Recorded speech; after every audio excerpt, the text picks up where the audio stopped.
We met, the Trend team and I met a couple months ago to come up with the agenda of what we're going to share today.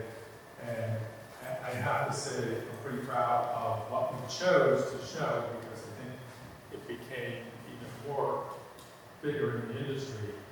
The color techniques that we're going to show, I think are very usable in a lot of different ways, which is what we try to do here at Trend. But also, everybody is going to walk back with a set of the irons that Sami's actually going to use, which is a 3-barrel waver and a real deep crimper. And you know you hit the trends when the students came in yesterday for Tony and Guy for a visit, and guess what they wanted to learn? How to recreate those Instagram books that they keep seeing they can't do. So we kind of know we're on the right track with it, because when the students are telling you this is what I'm going to learn, you know it's hitting big. So I'm not going to waste any time. I'm going to turn this over to Miranda. Well, first of all, let's introduce each other, yourselves, as you go down the line. Hi, I'm Miranda from Robinson. I've been with the company a little over 12 years now. I'm an elite colorist. Color is my favorite, so I'm going to be showing you some copper reds today, and we're also going to talk about like soft textured lip gloss. I have to jump in here because was anybody at the Trend last time? Remember she focused on social media? And I'm very proud to say that she just won the Trend contest. Thank you. Thanks, guys. It's about the hair, because the hair has to be great, but there's a lot of great hair up there on that site. It's about how you promote it. She had over 2,200 votes for her. Oh. That's incredible. So I think she gets how to promote herself on social media and make that all work for her. And congratulations, she wins $500 in gift cards. So. Thank you. Great, Shannon. Shannon's hair grew overnight.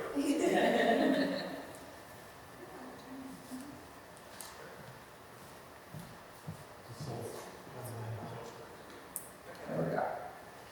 Hi, I'm Shannon. I have been with the company for 13 years. I think me and Miranda pretty much started. We did. Yeah, we were like in our classes together. It's so funny. I am the creative talent developer out at Sienna Salon. We're going to be showing you a rainbow hair color this time. If you were at the last one, I did something a little bit more subtle. So I needed to get my rainbow out here, especially it being spring, going into summer. So also the lead colorist, and yeah. Okay. Oh, and we're going to be showing you a cool makeup look. Hi everyone, I'm Sami. I'm at Cranberry. I've also been with the company for almost 12 years. Today I'm going to be doing a multi-dimensional highlight. I'm seeing a lot of these, so we're throwing in a whole bunch of different highlighting techniques into one look. And then I'm also going to be, like John said, showing some different wave patterns that I've been seeing out on social media. And I am also an elite colorist as well. So we're going to start with Miranda. All right, so right now, I'm just applying like a little bit of a taproot on Kelly. I'll show you guys a before picture here in a minute, but I want everyone to know that she's like an absolute unicorn. So this is all virgin hair. She's never had it colored before. So we want to make her like a really dimensional, natural redhead. We all know that our hair naturally has a lot of different tones in it. So to create a more natural redhead look, I'm going to put some different tones in here. So I'm starting with her little bit of a taproot, 643, 10 volume, and I put a smidge of 645 in there. I did that because the heat from her scalp is going to help that process a little bit more. And I want just that like dot of violet in there to help neutralize that as I go. So I'm just applying that at the moment. Do you want your diagram? Yeah, do we have her before picture? Yeah. I don't know what comes first, but either or. This was Kelly yesterday, so all of that natural hair, you can see we cut a good bit off of it, but I tried not to like traumatize her. And she's got like these gorgeous green eyes too, so she's laughing in that picture. But gorgeous green eyes, so she's gonna make an awesome redhead. So as I'm applying this taproot, I'm gonna get this all on as her base color. And then I'm gonna go back through. I'm gonna take the back. This is gonna be a quick, easy way for you guys to add multiple tones without going in and highlighting, having to do a demi and everything else. This is gonna be one quick, easy, smooth process for you. And our end result is gonna be like a really like multi-toned, natural looking copper. So the back's going to be one section right across, and I'm basically gonna take really, really thick weaves and alternate my tones. So our lighter color I'm using a 2-level difference so that we see dimension, but we're not looking at like huge like chunky highlights or anything. I'm gonna do 843 with 30 volume, and Kelly is a natural level 6. Does anyone have any questions? I just need another minute to get these roots on, and then I'll show you how we're zigzagging in the back. Shannon, you want me to bring yours up?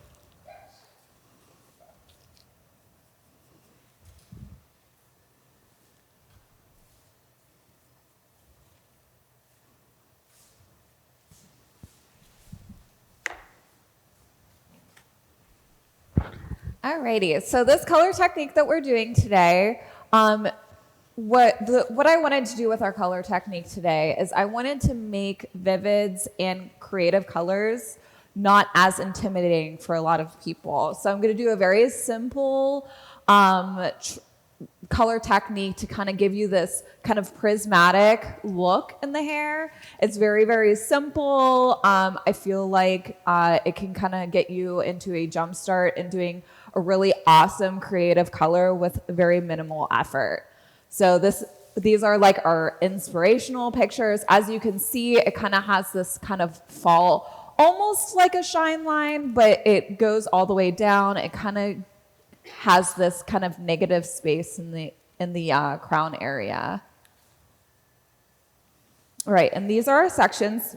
So I'm going to show you how I take my section. So my first section, my section A up top here, is going to be my first panel that I'm going to work with right up in here. And then let's see, how can I choose? All right, so it's very untraditional in a way of like how we usually part for our accent lights. So we're going to go basically a little bit before the round, so that way we can kind of get this negative space, and then that way this hair is only falling over this area. So the way I like to take my sectioning back in here is I like to kind of take a larger comb or something and kind of look to see where it would peek through in the hair, and that's about where I want to take my section at. So it was right about there.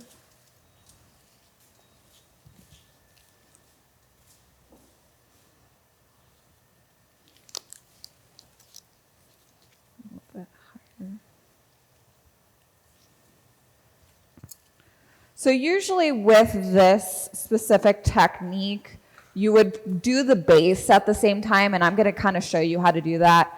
But just for time's sake, I did Sarah's base first.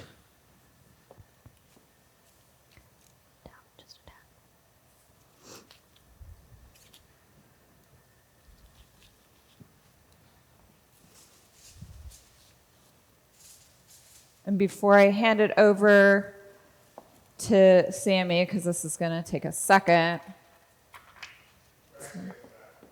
Oh, we're going to come back to Miranda. Real quick, I promise. Okay. So before we start that, I do want to show you my favorite formula that I usually do for my pinks.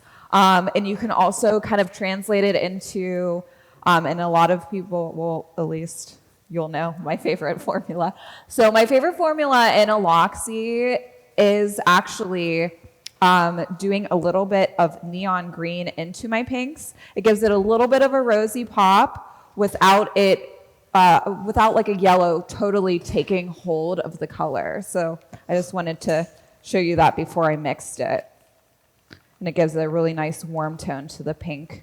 Because I think that the pinks in Aloxi are a little bit on the violet-y side, so I always like to pop a little bit of neon green in there. Okay. I'll hand it back to Miranda. Okay, so I have her taproot applied. I just laid a mesh between my front section and my back section so that as I lift this hair up, I can work quickly and I'm not creating any bruising. I'm not pushing this hair into her front, like root color, okay? So I'm taking a really thick slice here and basically it's a weave, but we're gonna do a really thick weave, okay? So that it's almost like a zigzag. So I'm going to take my top section here. I'm going to make this my lighter color, and I'm just going to get that painted on there. 843 with 30 volume.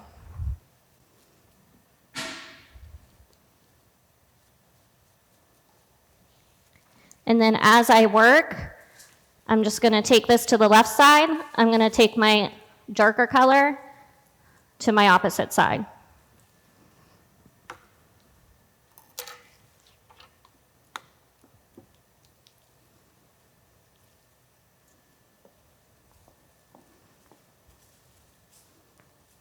Can you guys see me okay?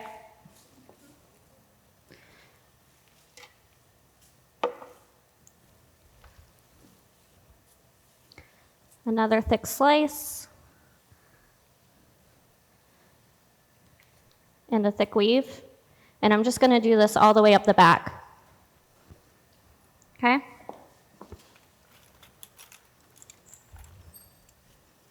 So if Sami wants to take over from here, I'm just going to keep working up the back of her head.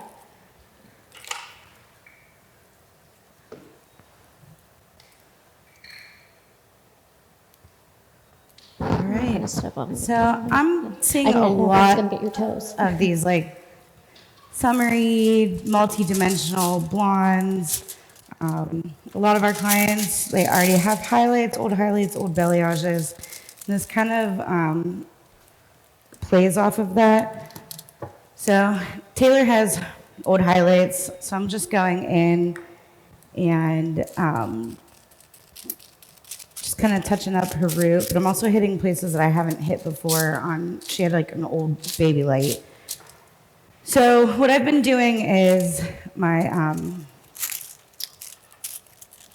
technique up here is I do a baby light, a diffuse slice, and then a large weave just to get different dimensions naturally through there. So I start at the nape, and I always do my baby light first, so it's softer around the hairline. And what's that? Nope, just highlights. Yep. You can do this. I did it on a client the other day with a low light, and when I did the low light, I used it as my slice.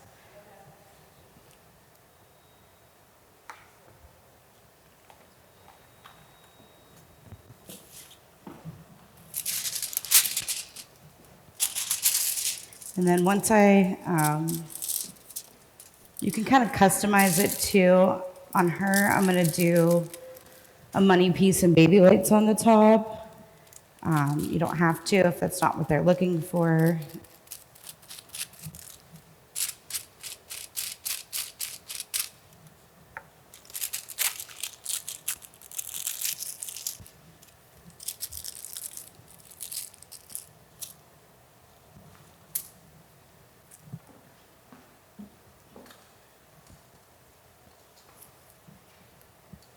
This is my slice section. So what I do with it too is I take my slice and then I'm gonna start about 1/4 of an inch down.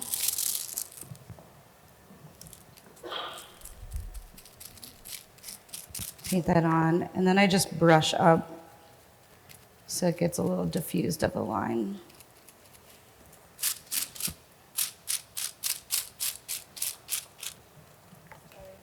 Yep. Okay, so I'm doing my first panel on Sarah on here. And we're gonna start at this top panel, and I'm gonna decide kind of where I want that color to sit. And I kind of want it to start maybe around her cheekbone or so. So I'm gonna pull everything forward.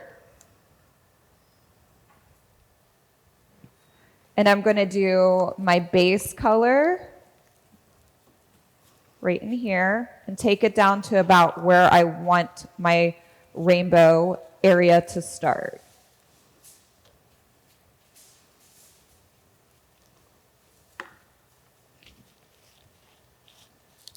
So I want it to start a little bit above her cheekbone, so about there. So then what I'm going to do, I'm going to go in with my yellow first. And you always want to do a little, when you're working with yellows and greens, you always want to make sure you do the smallest amount of those because they do kind of overtake the hair. And I like kind of blotting it on there so that whenever I do my next section and pull down the next section, it kind of bleeds through a little bit. So then I'm going to do a little bit of green, but the smallest, tiniest amount. You'll be surprised whenever we rinse this out how it's going to kind of overtake the hair in a sense.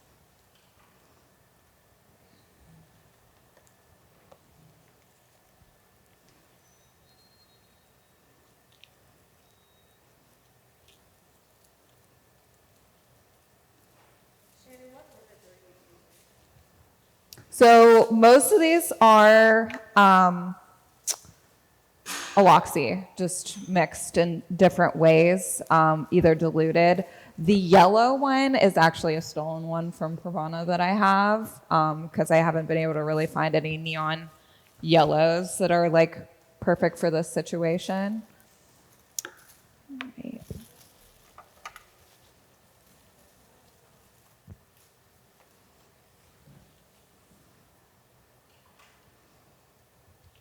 So the next one will be blue. And as you can see, I kind of apply it, not like totally on a curvature, but like on a small curve.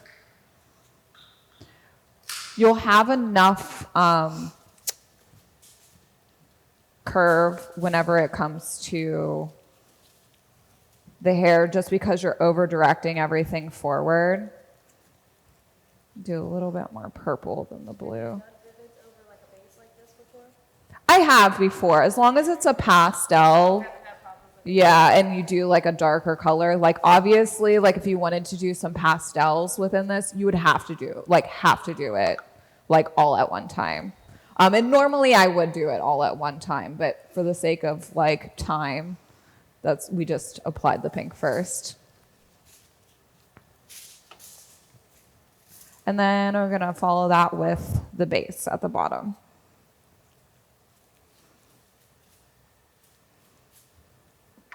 It's going to look pretty cool.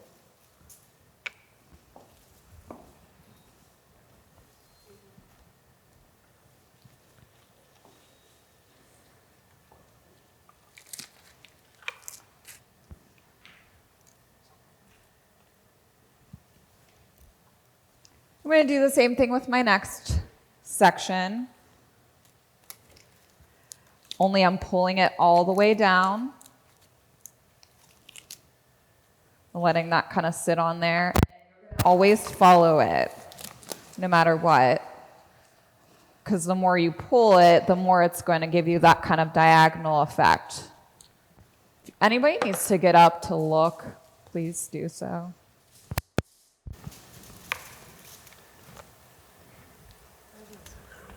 So I did make swatches for you guys to pass around if you want.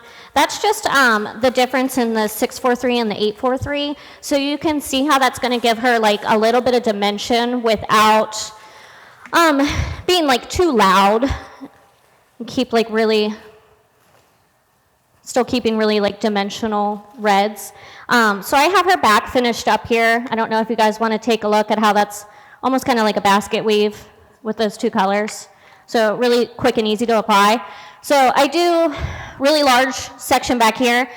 In the front, I'm going to split her down the middle and do like half and half so I can work around her face a little bit easier, okay? I am going to start right at the front.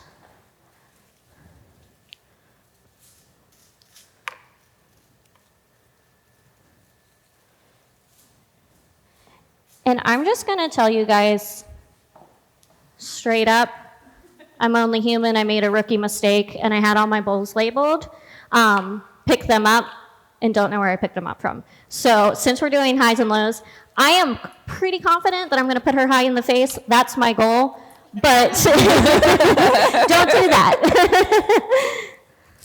I try my very best to keep track of my colors, and I got excited, and I picked them up, and now it's going to be a little bit of a surprise. But the goal is to have it light around her face, okay? They're close enough that we're going to be okay.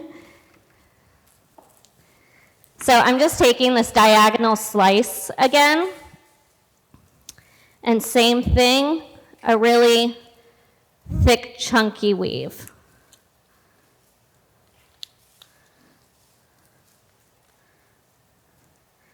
So I want, ideally, my darker color to be the color on top so that her lightest color is around her face, okay?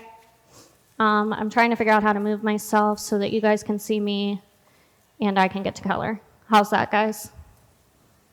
See me okay? Okay. Okay.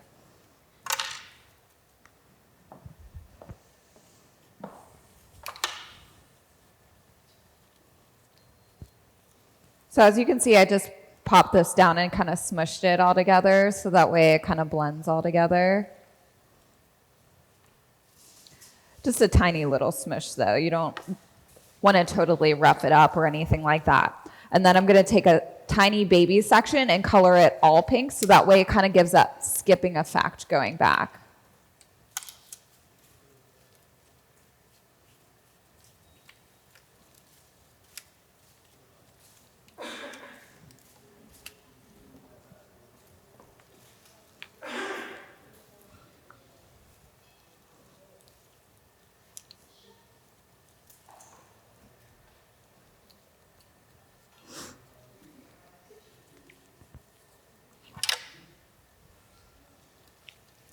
I'm just going to keep diagonally slicing upwards to her crown area and zigzagging out those slices.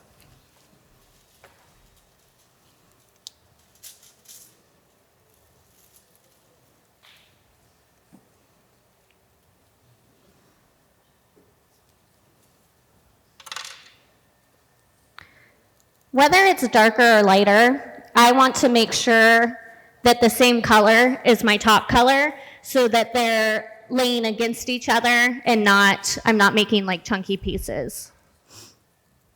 So whichever one's on the top, I'm going to keep as my top color. Whichever one's on the bottom, I'm going to keep it that way.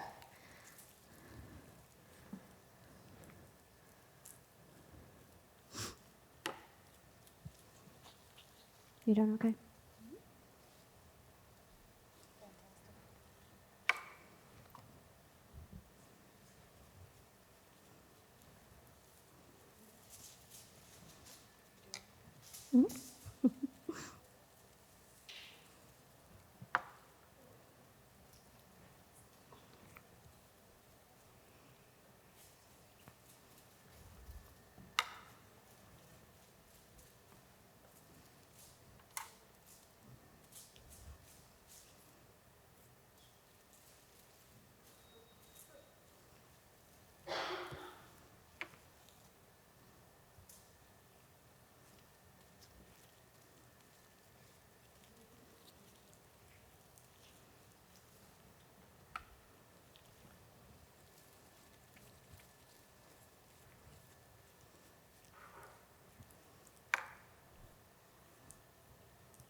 Shoe department?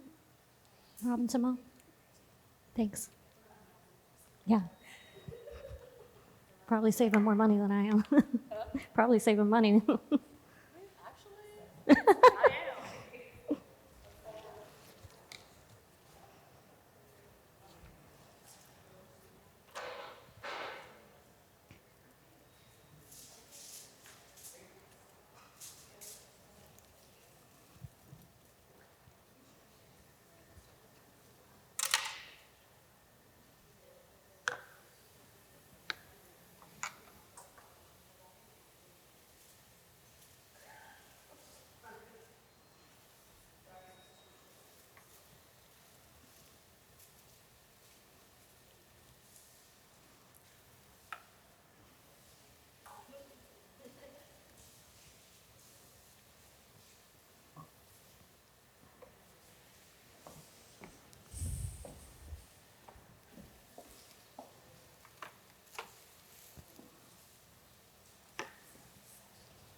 And yes, this cling wrap is just as annoying as the ones at home.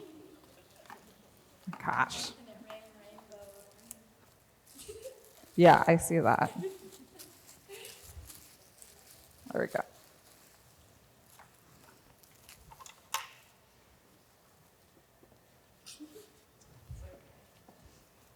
Oh, a little bit of color doesn't hurt anybody, right? Okay. Can't remember which way is the easiest. There we go. No, I think I'm good. It's only a few. Oh, maybe I do. I don't know.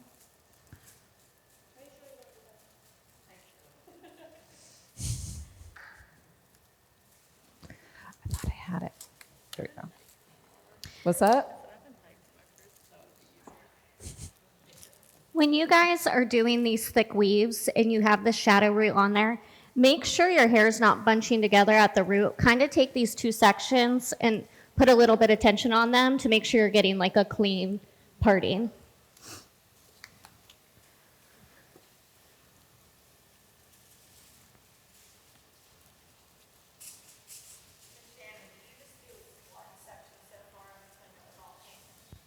Yeah, and the next one that I'm doing is going to be a small pink. About every 2 slices, I would say.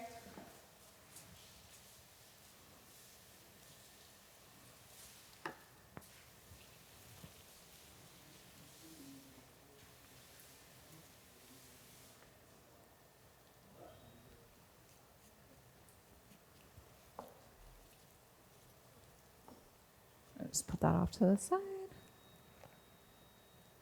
And start my new rainbow section. And if you have somebody, Sarah doesn't have a ton of layers, chin up just a little bit.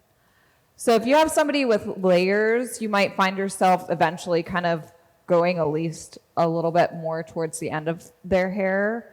And that's okay. We'll still give the same effect.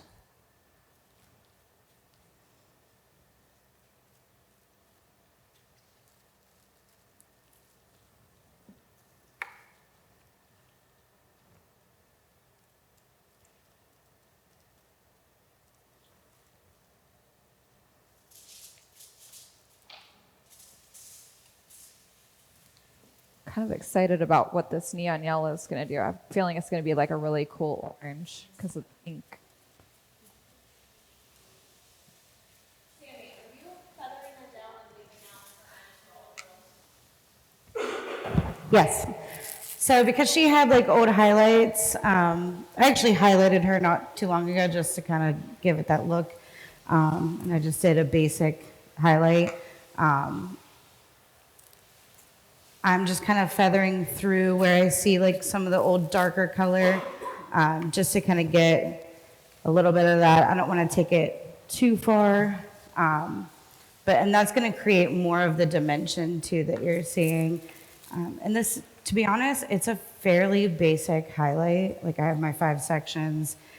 It's just switching up the patterns of the weaves to get those different tones.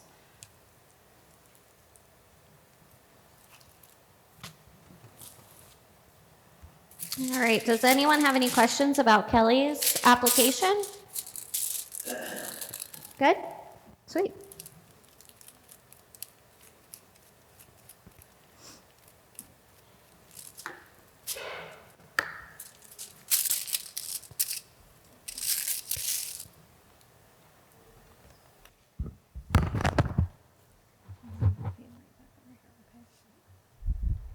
You okay under there?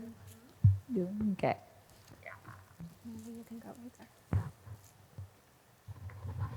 And I just don't want her to lean into this and like smush it. You know what I mean? I don't want her to smush it. Okay. So she like leans.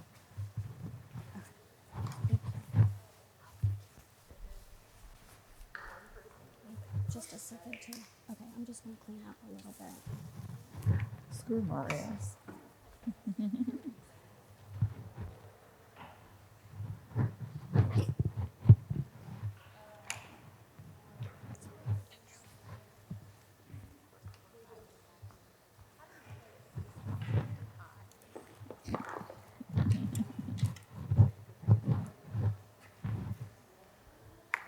So silly.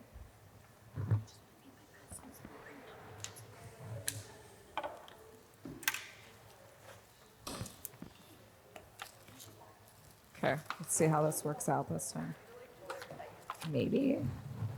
I think it's the combination of the gloves. Maybe. You want some help, Shannon? Maybe. The gloves and the ceramic. It's getting a little ridiculous over here. You done? She's always calm as can be, but I can tell the temperature's right. I'm fine. I'm fine. Shannon and I are like opposite images. Like, you'd see the sweat dripping off of me.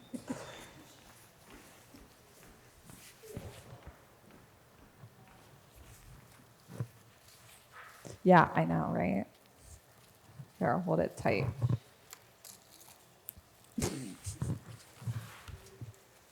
Usually it rips really well. I don't know. Like, it says that it goes both ways, but I feel like there's one way that's, like, better. I don't know. It's fine. It doesn't have to be super neat as long as it covers it up. Awesome. Thank you. Yes. Luckily, I think that's the last one for this section, at least.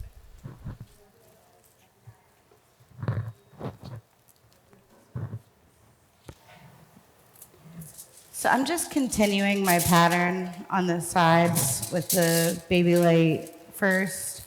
I do take a little finer sections on the side. She's got pretty fine hair, but I do want these to be pretty close together in the front to kind of extend that money piece down around the front.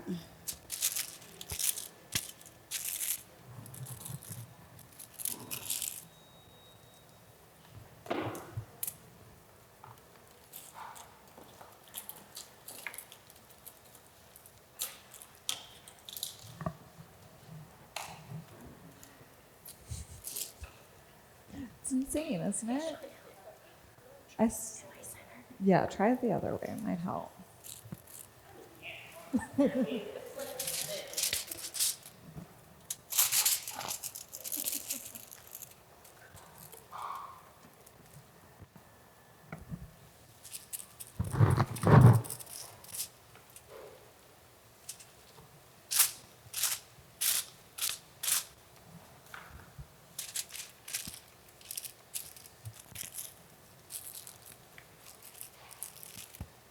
Just hold it.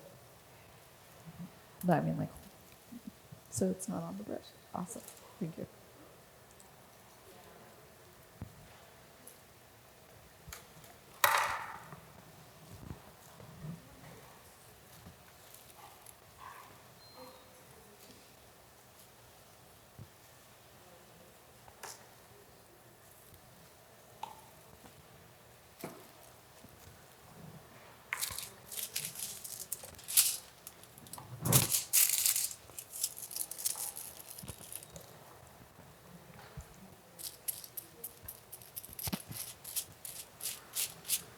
Okay, so for Amanda, I'm gonna create a blunt bob that's really soft and has some texture to it.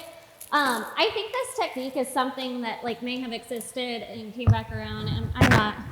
Okay, maybe that's better. Like lay it out. So this might be old news to some of you. This technique like blew me away, so I'm hoping that it's new to some of you. But we're all trying to get away from that like graduated bob. Everyone wants like that really soft, really textured, kind of like airy at the bottom. But what I find is when I cut a blunt bob and I'm not putting like any layers or graduation in it, it looks very boxy to me. And I have a hard time, I feel like I texturize my life away trying to get that boxiness out of it. So awesome. So you'll like this. What I'm gonna do with Amanda, the way I have her sectioned out right now, this is going to be cut wet and blunt. I'm going to dry it and I'm gonna slightly graduate it. This is all gonna be cut dry and it's gonna veil over that graduation so that when she styles it, she's gonna get a soft curve in that haircut without having any layers through the top. So that it's going to appear very blunt, but create that graduation shape for her. Sound good to you guys? Okay. All right, tell me if you need me to move around it all so you can see me, okay? All right, down a bit.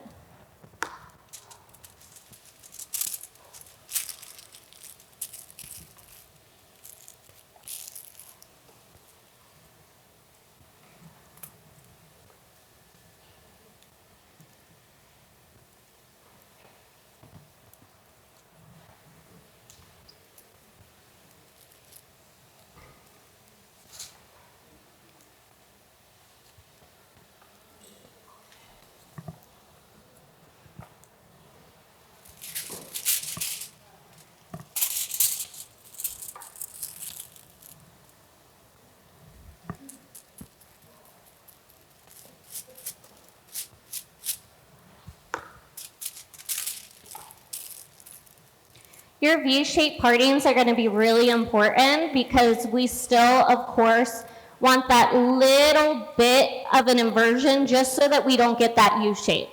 So we really want to pay attention to our corners when we're doing this. I'm going to use very little tension and just cut right against the skin.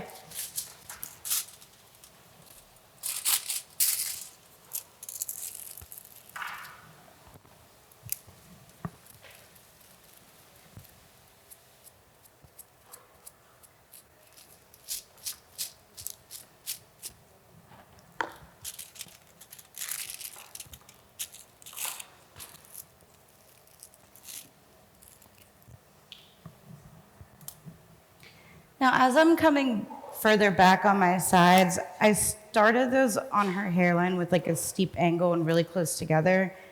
And as I'm going back, I'm slowly evening out my line. And I'm also taking them further apart.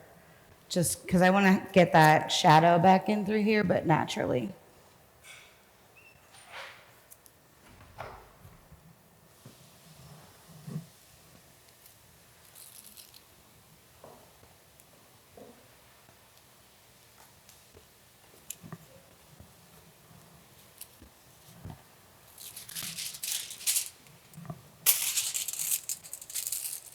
So I'm going through with Sarah's back panels, and I'm over directing them outwards so that way it still falls, not as dramatically as this, but I want to go a little bit lower so that way it gets that cool kind of like almost reflection pool at the very bottom of her hair.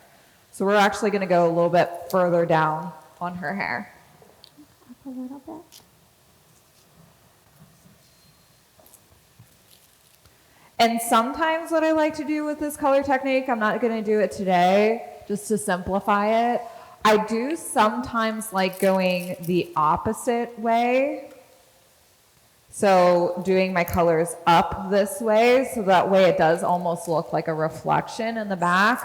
Just for kind of simplicity terms, we're going to do it the same way we did the top part though.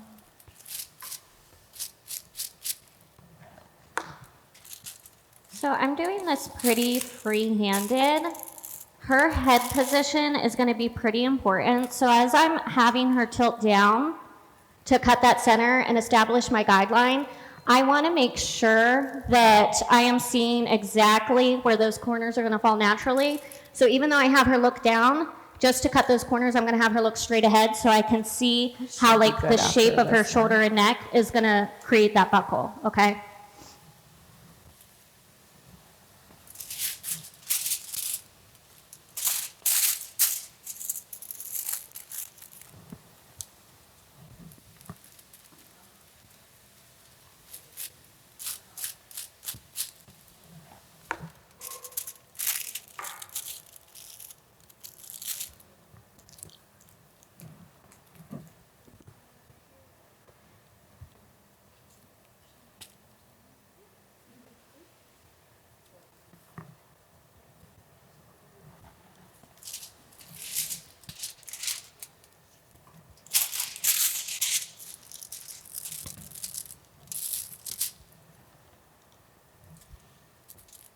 Now that I've established a pretty nice baseline, I'm gonna go in and I'm gonna actually jump my guide a little bit so that I'm creating a very dramatic bevel. I'm just talking like a fraction of a bit. I'm gonna jump below my guide. Down for me.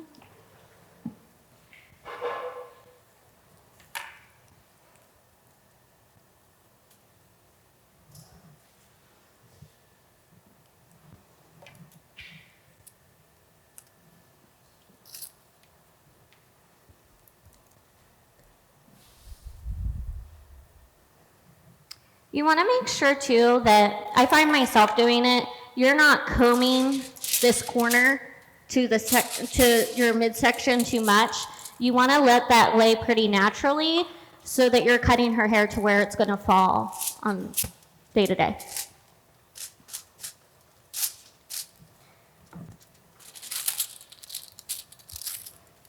Look straight ahead.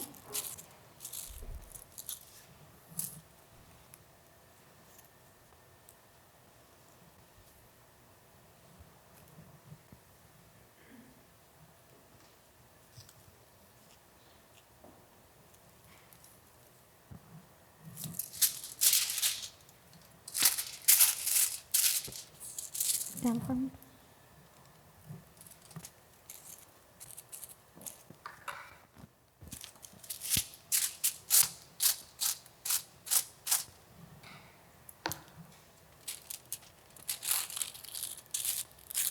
Straight ahead.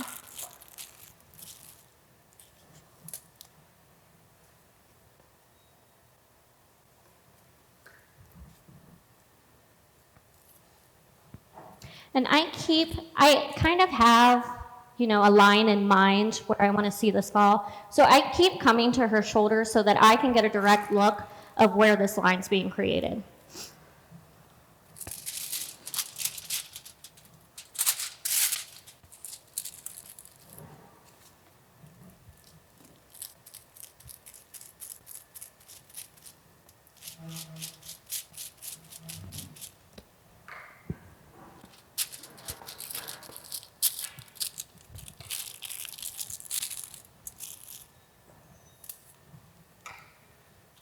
As she starts to dry a little bit, I want to make sure I'm using consistent saturation, so I am going to spritz her down just a little.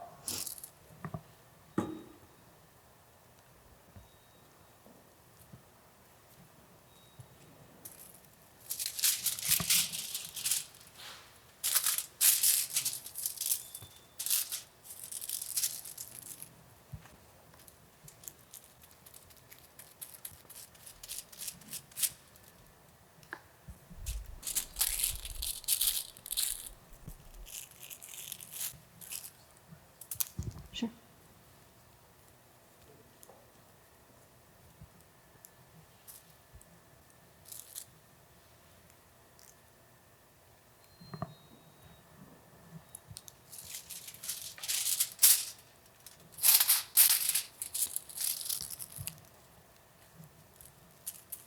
Straight ahead.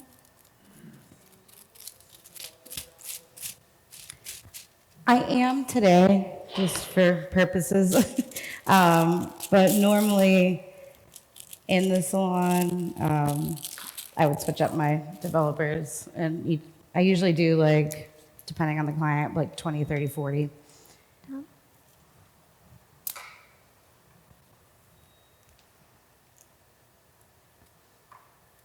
I'm just using 20 today, though.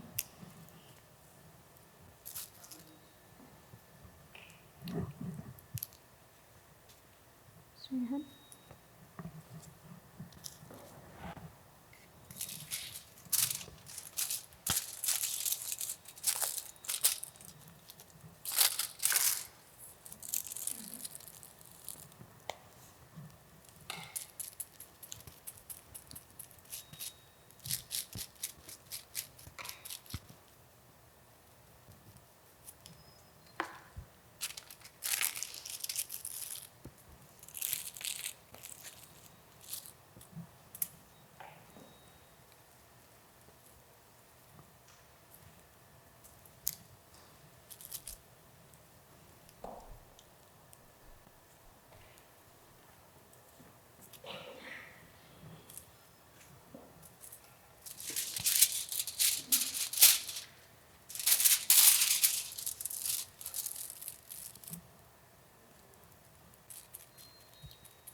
And I don't know if I said it before, but the reason why I'm using, or if it's an obvious reason, the reason why I'm using foam first is just to give me a nice hard surface Straight ahead. to paint on.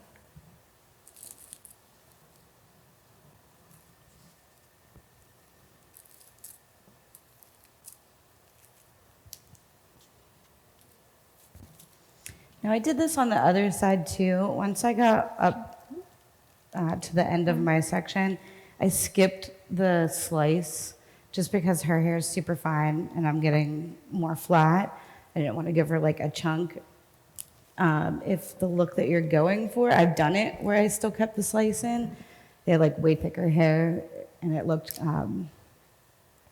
cohesive in there, but I just didn't want to do that just because of how fine her hair is. It's going to be a big panel. Straight ahead.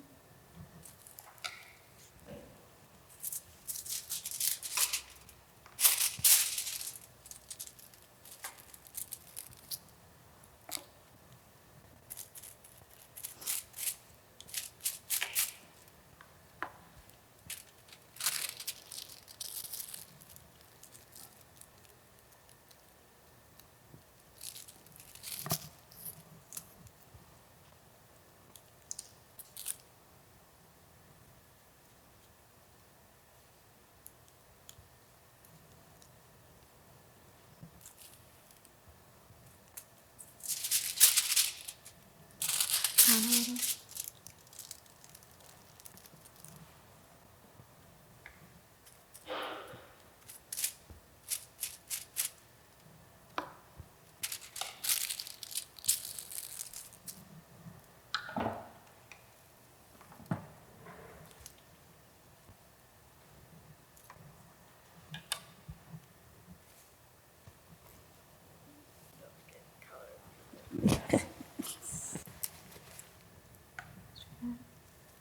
Thank you.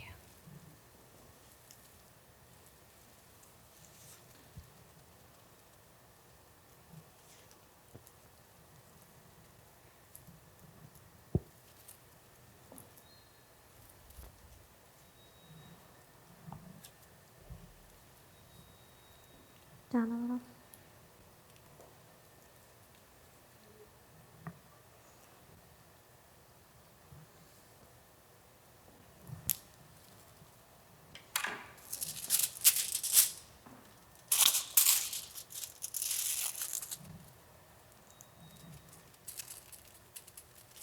And while I'm kind of on the subject of vivids, just to Fill the silence, maybe.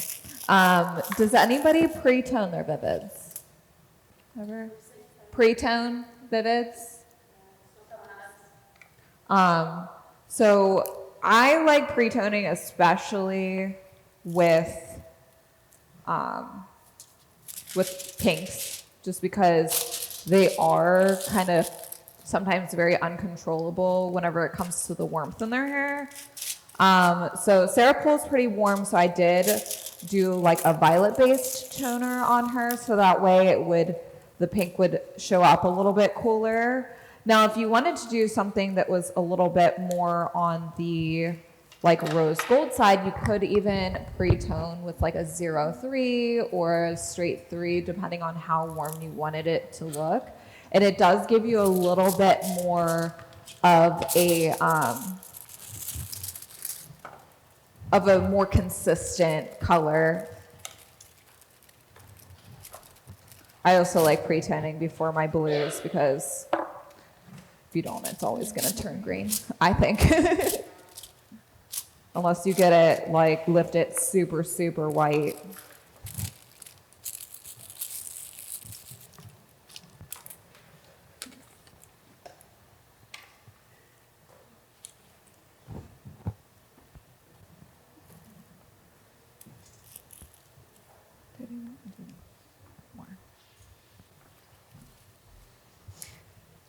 So for my top section, in my diagram, I'm doing a money piece in the front and baby lights all the way back. You can continue the alternating pattern up here just based off of what your client's preferences are. She wants to be a little bit brighter, so I'm gonna baby light it so that it's brighter up top and then you get all that dimension underneath. But some of the like pictures in there, you do see the dimension through, and you can just continue the pattern up the mohawk section as well.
So if anybody wants to take a look at the sectioning or anything like that, she's done. So I'll probably have her wait for about 10 minutes or so before we rinse her out.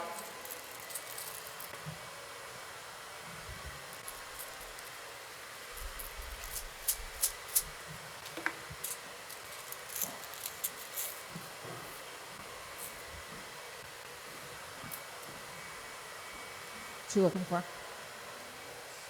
What's that?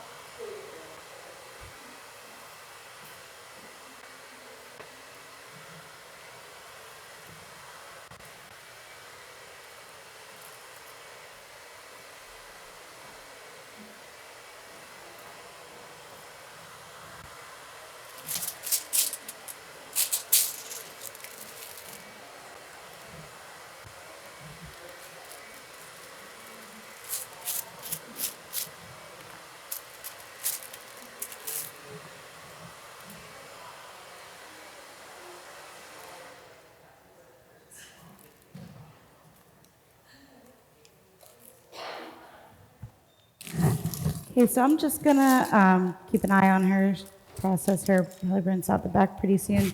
But I am going to do the styling on Maria now. Real quick, I'd like to note for you guys that a haircut like this, I mean, you've caught on that I'm doing some of it wet, then I'm going in dry, then I'm doing some of it wet, and I'm going to dry it again, and I'm flat ironing.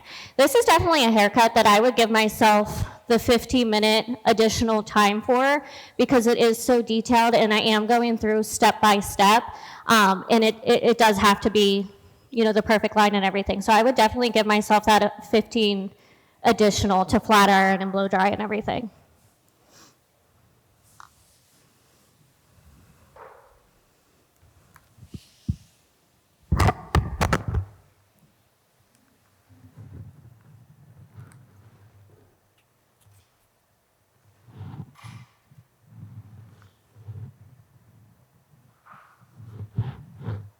All right.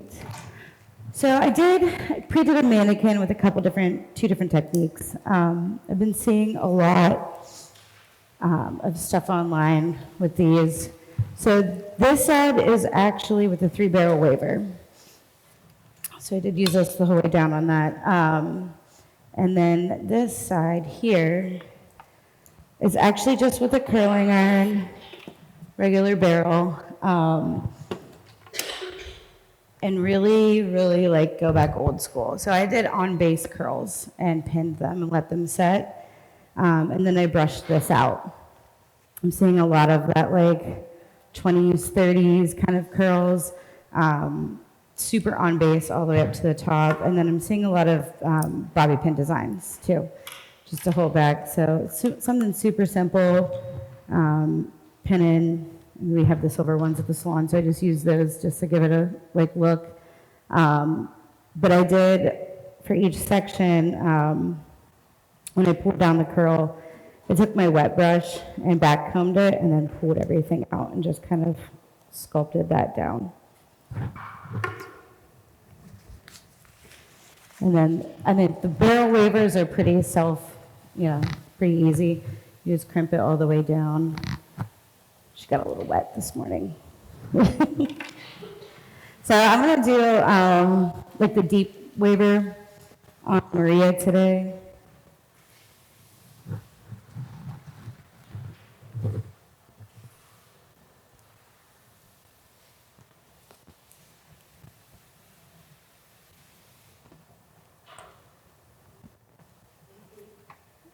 Try to see this way.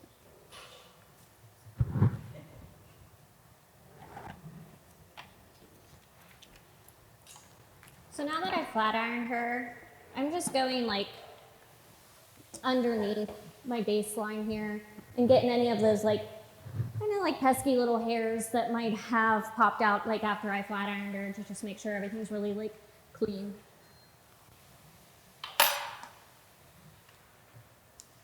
And I keep opening up the cape so that I have room to work right against the skin, so Amanda's probably going to be like cursing me later.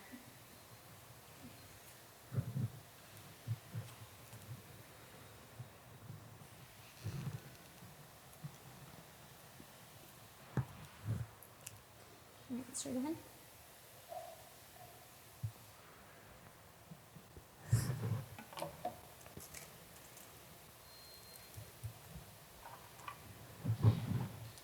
So I'm going to use the wide teeth of my comb, and I'm just going to really go in, scissor over comb, and create a little bit of really soft graduation. I'm going to start with more of like a 45, a little bit more elevation in my center. As I work out to the sides, I want to work my way down to almost no elevation so that I'm getting the most graduation to the center and softens out. Okay? Any questions yet? Okay. You okay there, Amanda? I can't keep track of where my mic's at either, so if you can't hear me, tell me.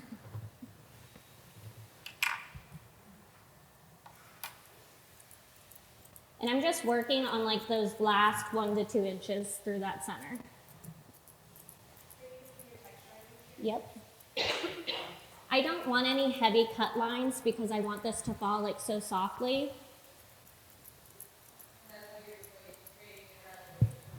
What's that? Yep, yep. Yeah, so you're really just gonna see, when I say graduation, I'm not talking your traditional like stacked bob. It's just gonna get rid of that blockiness, and when you look at her side profile, she's gonna have that little bit of that soft curve instead of that really boxy shape.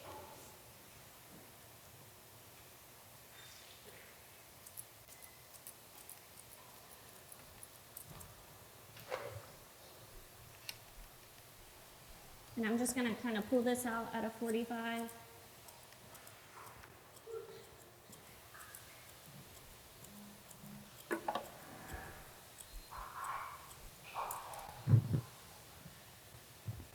And if you guys want to get up closer, you're more than welcome to. I'm starting to see that center graduation. Do you have a good view of it? You see that in the center there? How that's starting to soften up a bit? Awesome.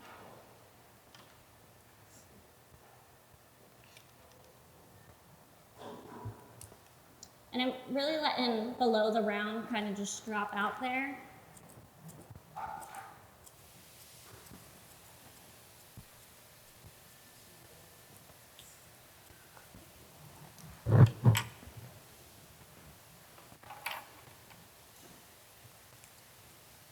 So this is kind of, in my head, to help me break this down, this is kind of my section 1. This is where I want my most graduation, and I'm kind of looking at these as my section 2. This is going to be a little bit less graduation. On these corners, I want none, okay? So a little bit lower elevation here.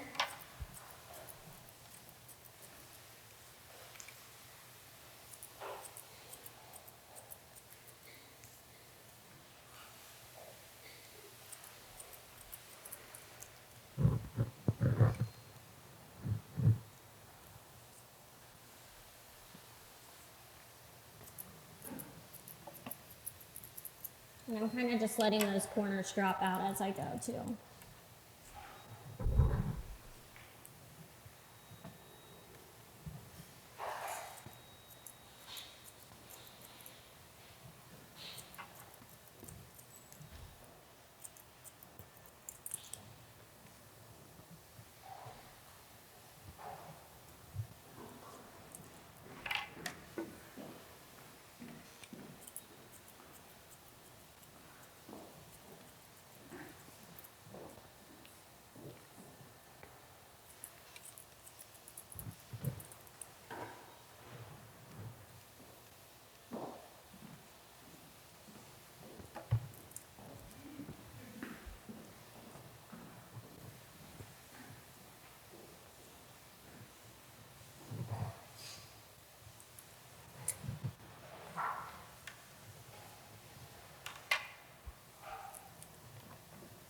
So with the waiver, I'm starting down a little bit, and I'm also not waving the ends either. Most of the pictures you're seeing out there, the ends are straight as well.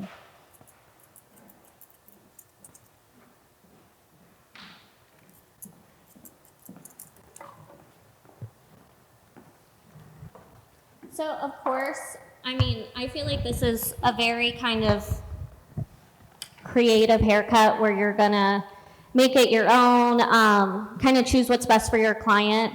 Amanda has a ton of really thick hair. So, I mean, you guys saw, I just went in there for quite a while to create that graduation. And I did use my texturizing shears so that I'm not seeing any cut lines, and it's just very soft. And this is all gonna fall underneath. So we really want this just to kind of create that shape. So I don't, if you guys can see her side profile, how she's starting to get that little bit of a curve now to her hair. But someone with finer hair, of course, use your judgment. You don't need to do as much of the texturizing in the graduation. So choose what's best for your guest. I chose a little bit more because Amanda does have really thick, dense hair. Okay, any questions on that? Okay, so at this point, I'm liking the way this is falling, and I'm gonna think that's gonna create like a nice veil for her. So I'm gonna go in, the rest of my cut is dry. So I'm gonna go in, I'm gonna dry this top section, and I'm gonna go back through to cut that, okay?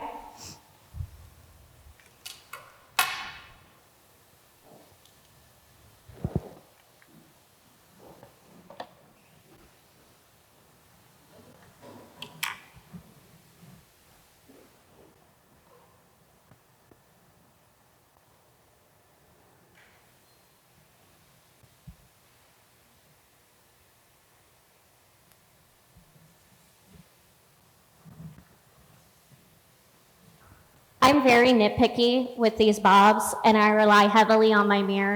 So you will see me over here. I'm kind of looking in the mirror, seeing how I like how it falls, and kind of going in and chipping away at it again. I'm not like hiding anything from you guys. I just really want to look at her in the mirror as well. So be sure to do that. Take a step back from your bob, any haircut. Take a step back, look at it, turn her around, look at it in the mirror, cut it again. So I'm just doing like a little bit of mirror work and cleaning up that line a little bit.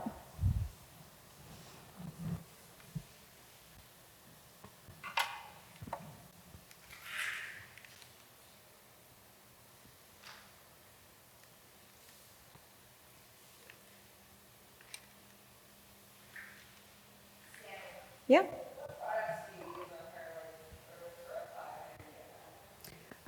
Normally I would, if I'm doing like a blowout, I would blow it out with fixative, and then I like rivet. So yeah.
right, so I got Amanda dry. I'm gonna go through and flat iron her again because I want to make sure I have all of that wave out and I want all of my sections to meet and align perfectly. I did not smooth her with a round brush though, which is kind of important because I don't want to force her natural fall at all. So I really just use my fingers, a little bit of a bent brush, because I want this to fall however it wants to fall, and I didn't want the tension of a round brush. Okay?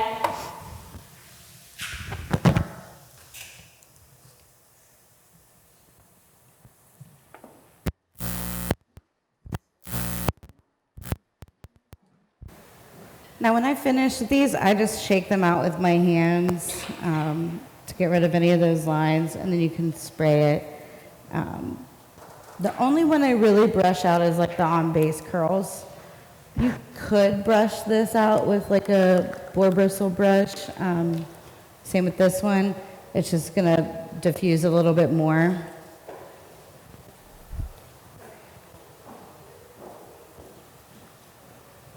I just like to use my fingers.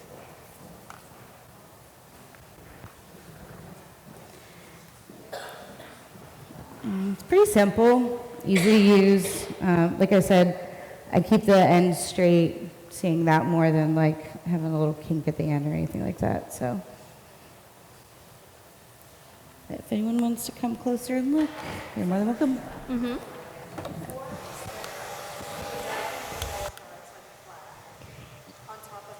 Either the flat iron fee or your 15 additional.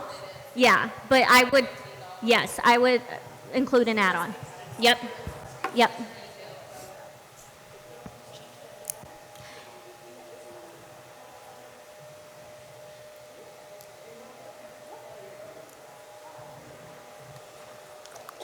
Sorry if I sprayed you.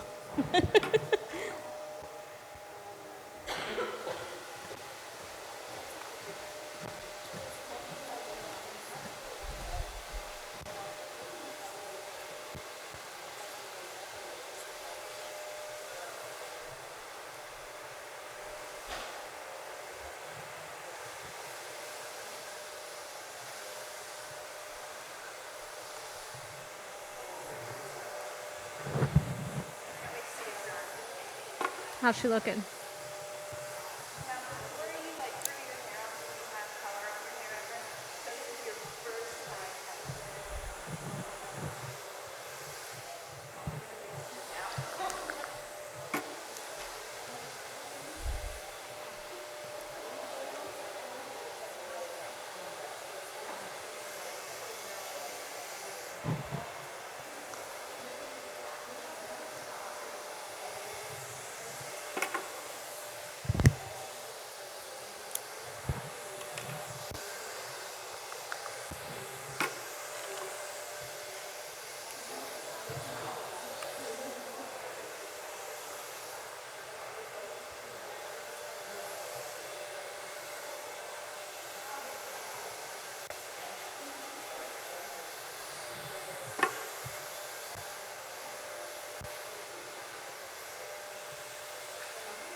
Kelly's eyes look greener from here.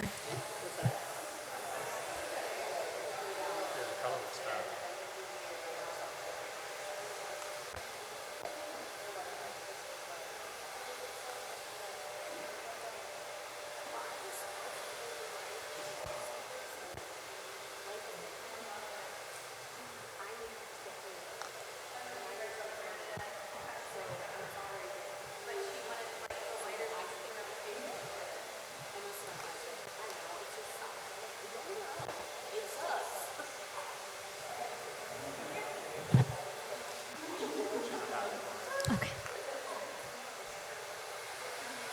We went to dinner last night after I cut her hair, so I asked her, 55 times if she liked it. Of course.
Okay, so for my toner, what I'm doing is around her hairline where I put that like money piece, I'm gonna do a level 10, and then back here I'm just doing a level 9. I'm doing the same tones on each. So I mix up 10 stroke 01 and 10 stroke 03 equal parts. I really like using that one because it's gonna give me a little bit of warmth. I'm seeing a lot of warm blondes, but I also have that 01 in there to kind of correct anything that I need to, especially since she had so many old highlights.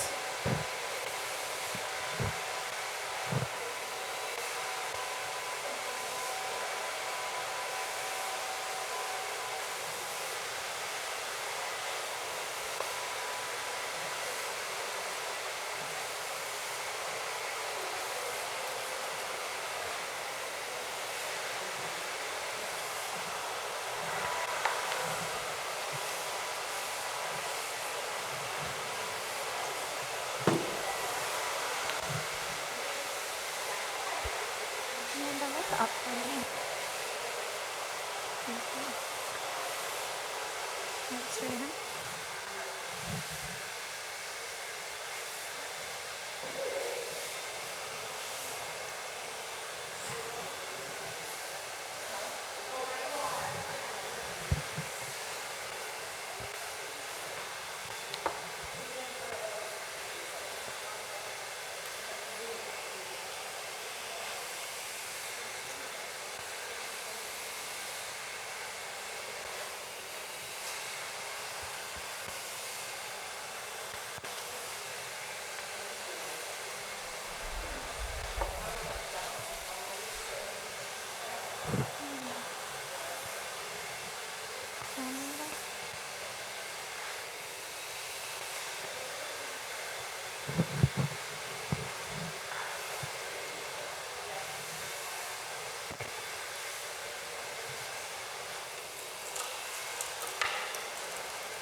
My scissors over here.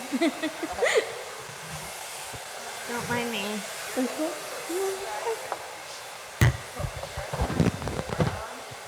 I'm gonna turn this up a little bit. Sorry.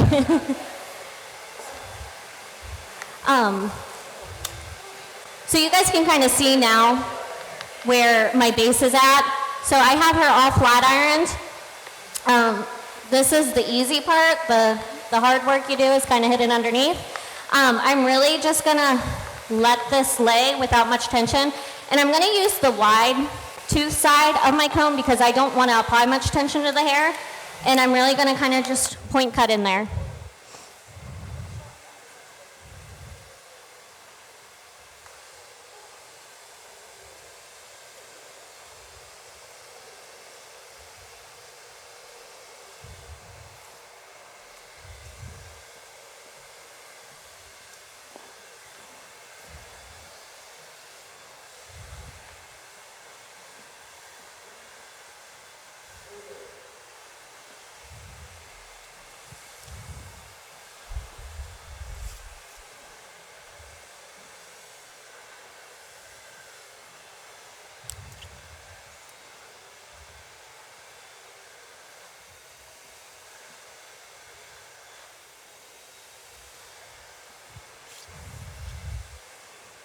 Straight ahead, Amanda.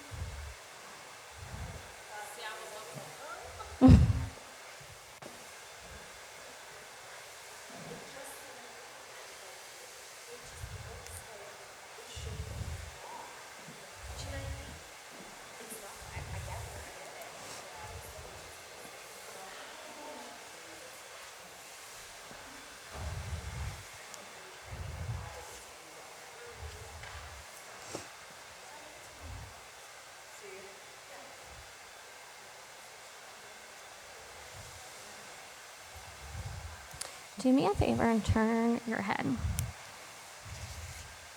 So I'm having her turn slightly just so that I have better access to kind of get into this corner. And I'm not trying to work over her shoulder.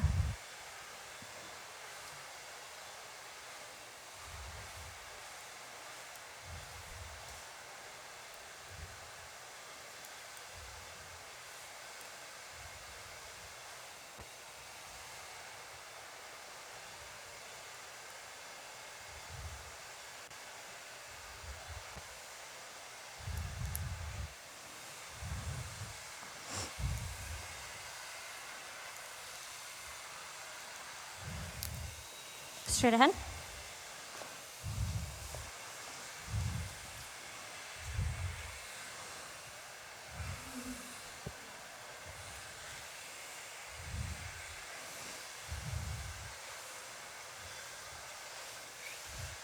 Picture tape a little bit.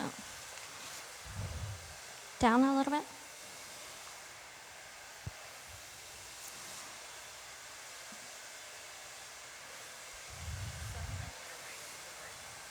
You can go ahead.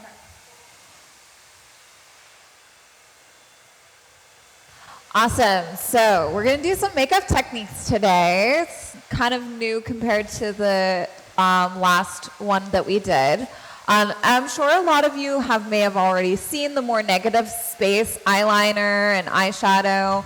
I picked doing the eyeshadow only because it's a little bit more complicated than doing the eyeliner, and you can at least get a kind of idea of what to look for whenever you're doing this. So I will say this is an eyeshadow that gets worse before it gets better. So bear with me. It's going to kind of look crazy until we clean it all up. So with Sarah today, I'm going to do like more pinks and yellows on hers. We're not going to do like the whole rainbow thing because we'll be here all day. But so we'll get started. I did start off with just a primer on her eyes. And we're going to build color. So I'm going to start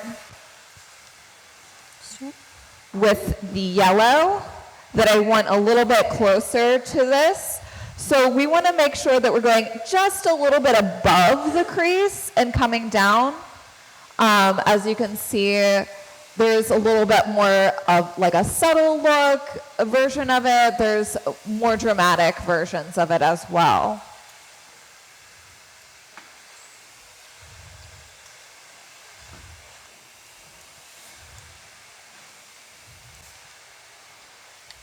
So I'm going to go in with this brighter yellow, and we're going to start from the outside actually in, building that color on the inside a little bit more because that's where I really want the yellow to be.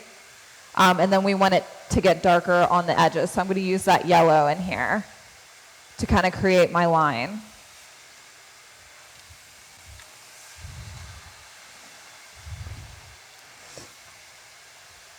So I'm going to start kind of like out this way, making my line in here, a little bit above the crease line, and then bringing it in.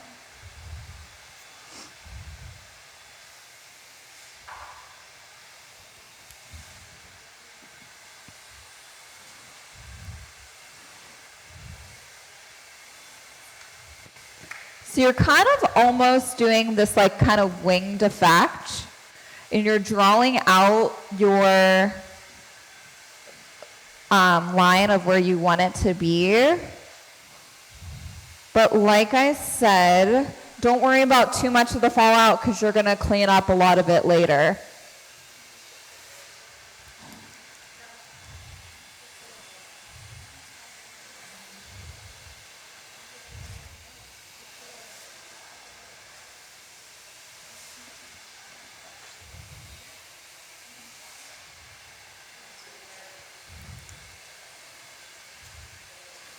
All right, Amanda, turn and look to the side. Thank you.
No, I'm really just letting it fall wherever it falls. I'm kind of just very like free-handed.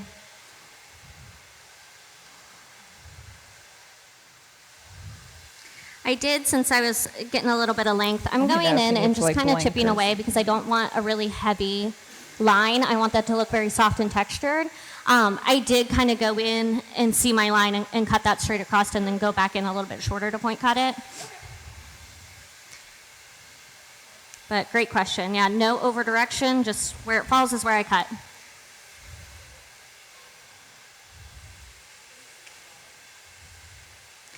I want this to be like very like soft and lived in, and I want when she does it at home, I want it to just fall how it's supposed to. I don't want her to have to force anything.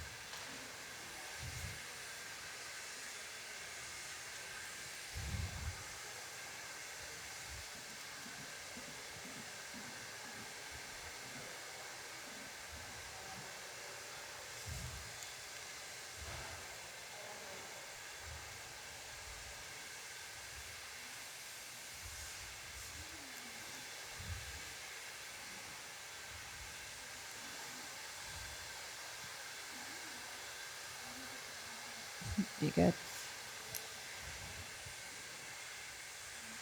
Straight ahead. Thank you. Alrighty, so I'm gonna build a little bit more on this, and I'm gonna do like a transitional color in between it and start a little bit further out. So I'm gonna use some like a little bit of like a green to kind of transfer me into the pink.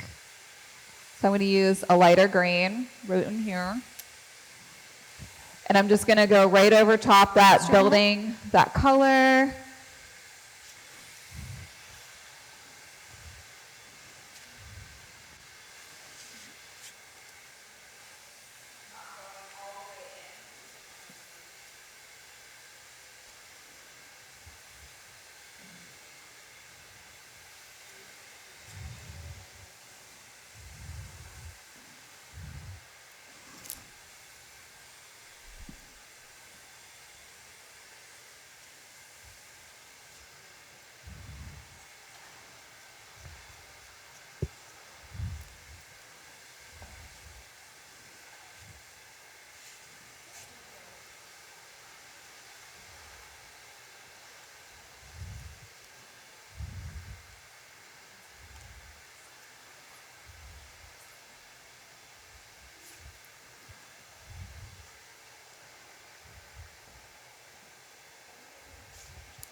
Even though that you are not going to be like really seeing the green or the yellow, it's really important that you're still drawing your lines so that way you're building your colors.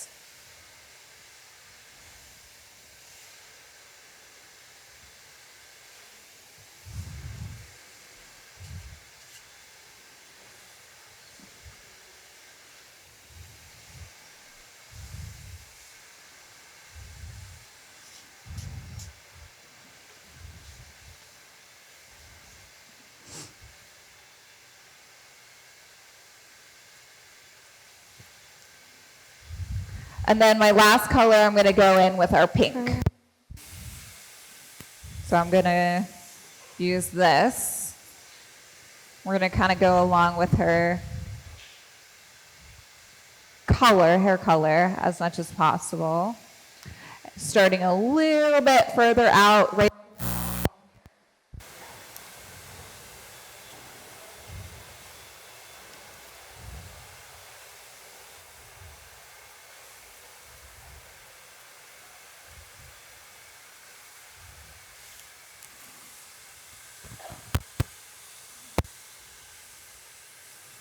Straight ahead. So as you can see, I'm doing a little bit of a firmer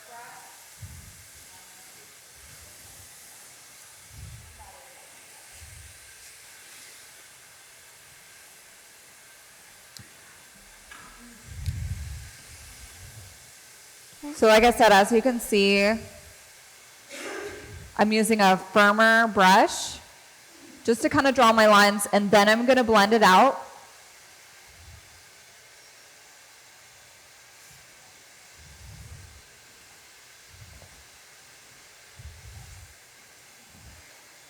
Straight ahead.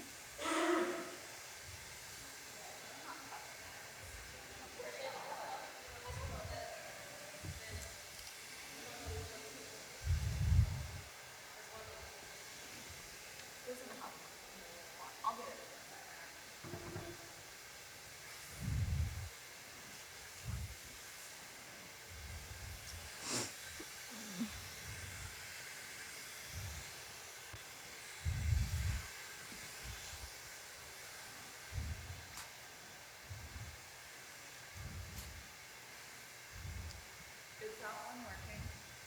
The one that's on the table there? Mine keeps on turning off.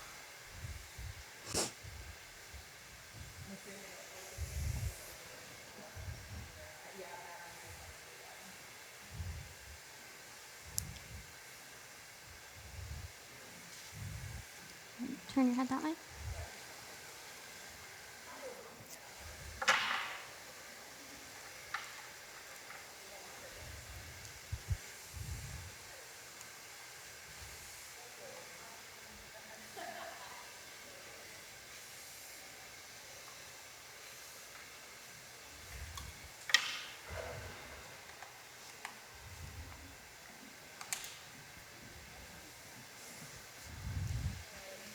Thank you so much.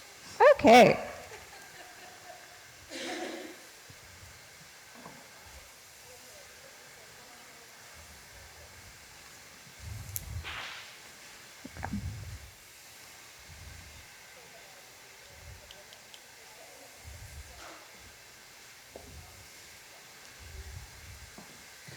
Especially when you're working on stuff like this, always make sure you're taking a step away.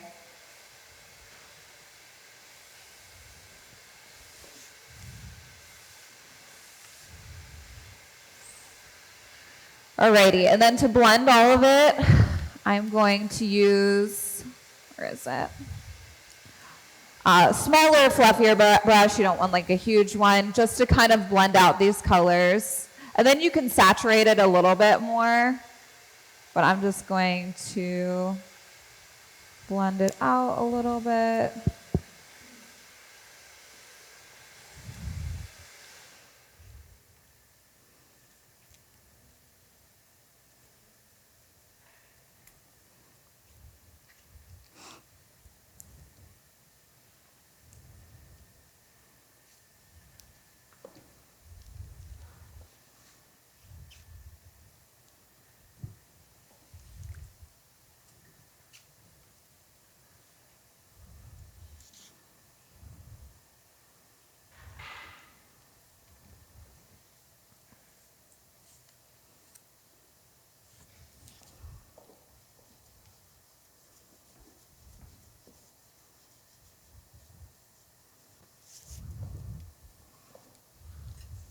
So I feel like kept it pretty clean, but I do want to do a harsher negative space area. So I'm going to show you how I do this. This is actually the first time I've like made it pretty, pretty in place. I like to use, whenever I'm cleaning it up, I saw a lot of like, makeup YouTubers kind of just going back over it the with the eye primer or a concealer, I felt like that made the eyes look a little bit more cakey. So I have this kind of cleansing water that I like to use, so that way I'm cleaning it up. Make sure it's like a no rinse cleaning water. You want to make sure that it's doesn't have any oil or anything like that in it, because then it will make everything else smear. I like doing it just a little tip on my cotton. Make sure it's not dripping too much. Just want a little tiny bit on there. And then I'm just going to clean up right in here. Make sure we're really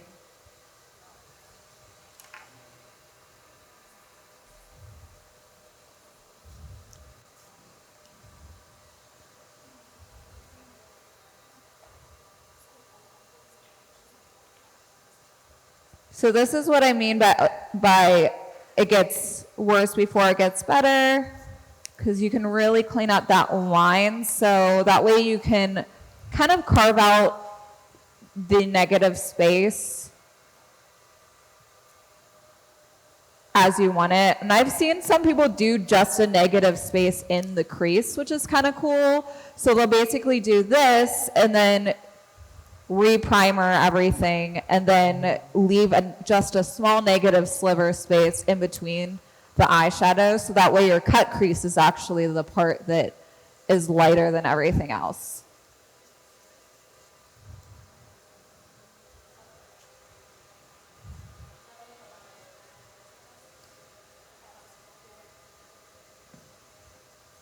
I feel okay on your eye?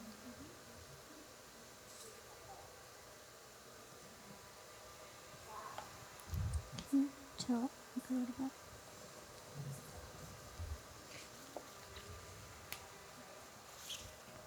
So move this a little bit.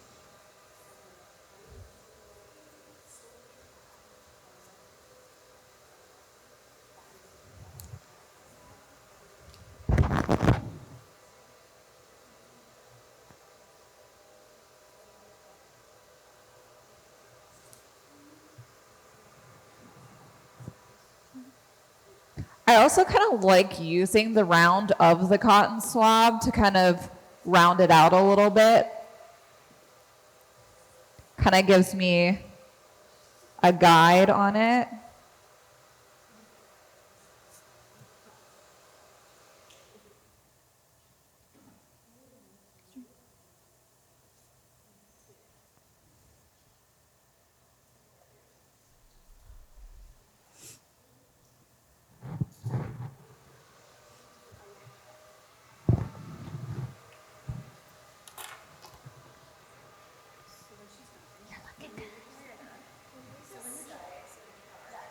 Yeah. I have about like 5 people in line for this haircut, right, Casey?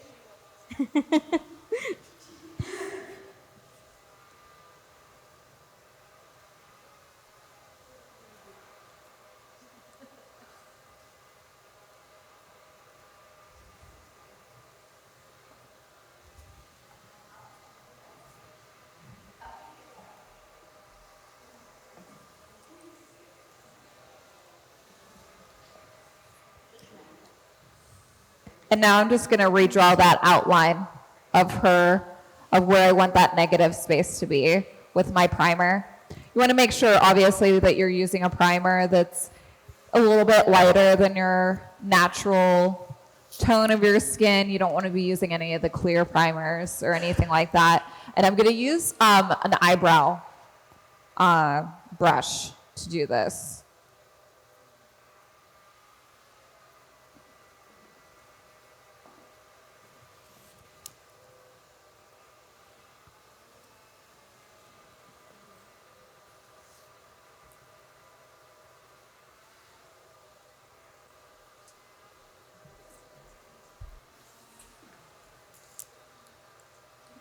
Can I tell you? I'm sorry. If your neck doesn't do that, tell me. I'm trying to.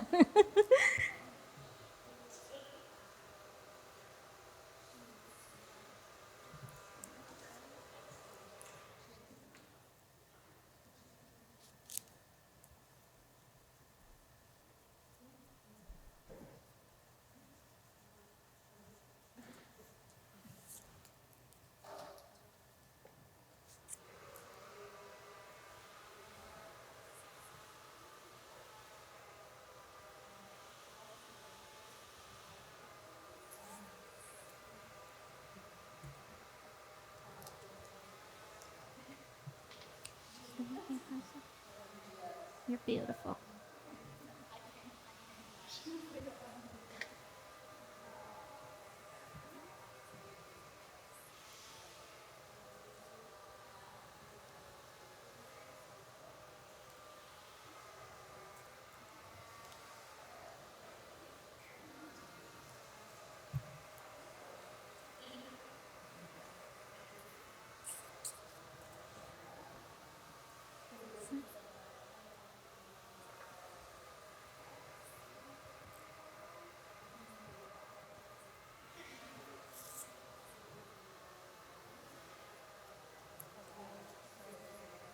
I can't stop like looking over there.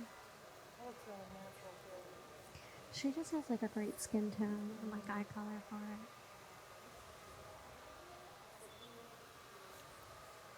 I didn't think there was any way with all that hair and never having it colored before that she would like let me do it. And Good. she was like such Do you a need good to take a sport. break or anything? Okay. Right. She lives like 3 hours away, but they come up and visit a lot. And I'm like, girl, you're over. I'll slap some roots on you. You know, you're doing me a favor, so we got this.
So cool.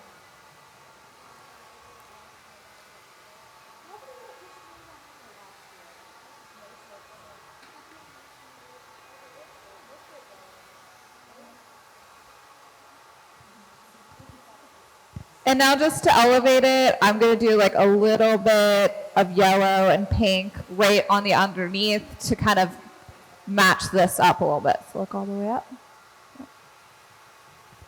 Just doing a little bit of yellow right here. Brush it up. Poor thing. I feel like I'm on all over your eyeballs. I said I'm all over your eyeballs. I'm sorry.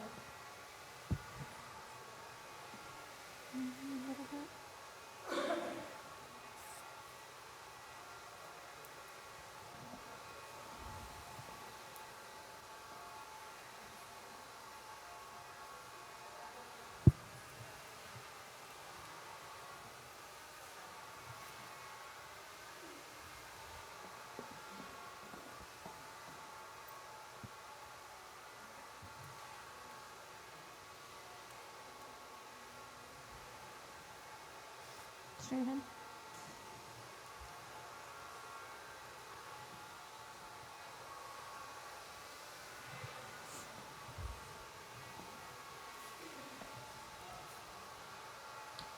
So I've kind of established Amanda's general line.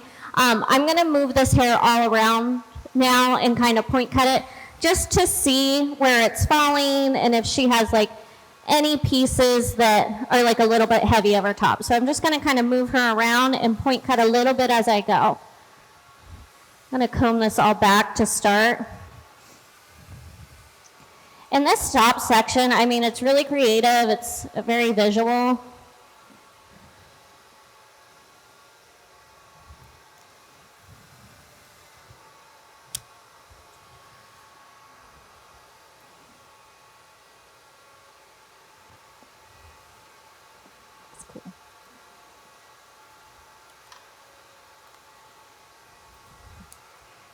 That's how you do it. I'm just going to finish her up, and then everybody can take a look. Okay? Let's bring you over this way.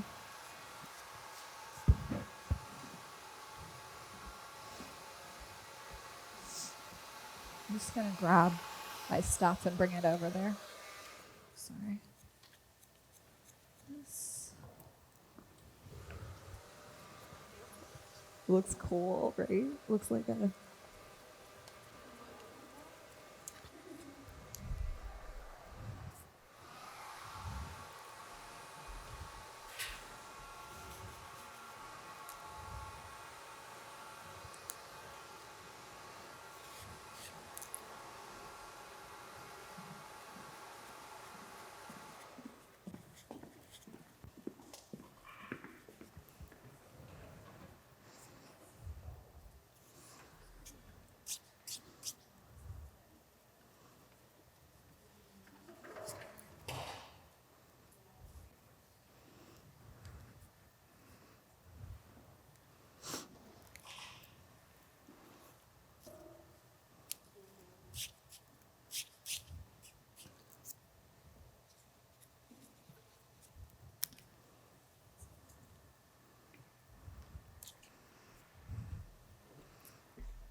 So that underneath is just the tiniest bit beveled with my flat iron. So I'm going to go in and bevel her just the slightest bit so I can take a look at how everything's meeting.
So because Amanda has so much hair,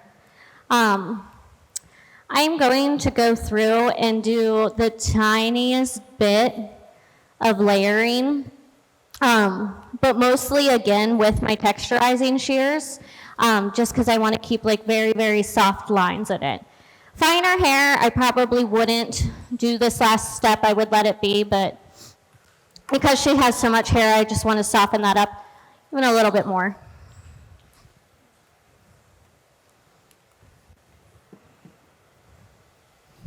All right, so here's my final. So you can kind of see when I go through there, you can see some of the chunkier pieces, some of the finer pieces. And then, touch on.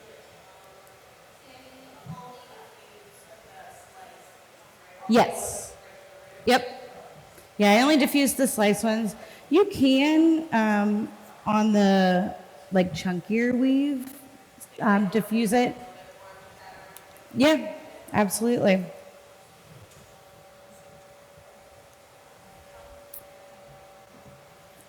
So you get that when it was straight, when I blew it out, you get more. You don't see the dimension as much, so you kind of get two different looks out of it too. And then curling it, you can see all those pieces. You guys can come up and look if you want. Get in there.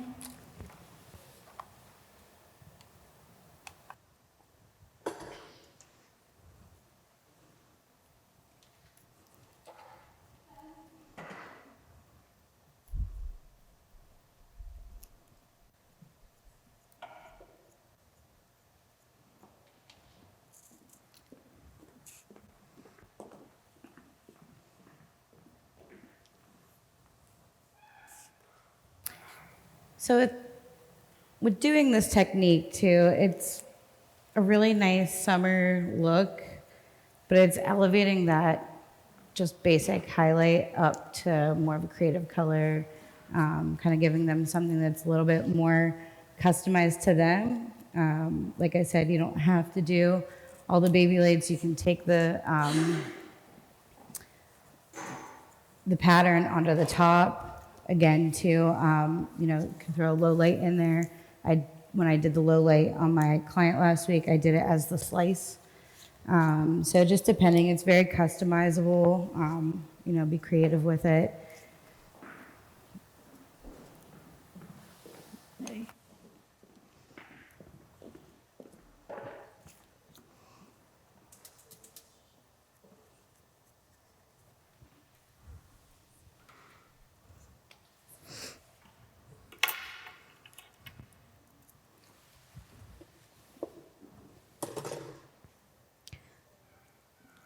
So I'm just going to go in and kind of take little pie-shaped partings.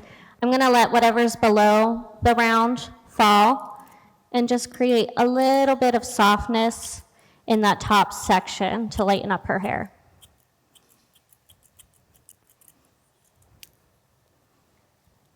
And then I'm going to keep taking my little pie sections and just over-direct it slightly to my first section because I want to keep her front where her hair's a little bit finer, unlayered.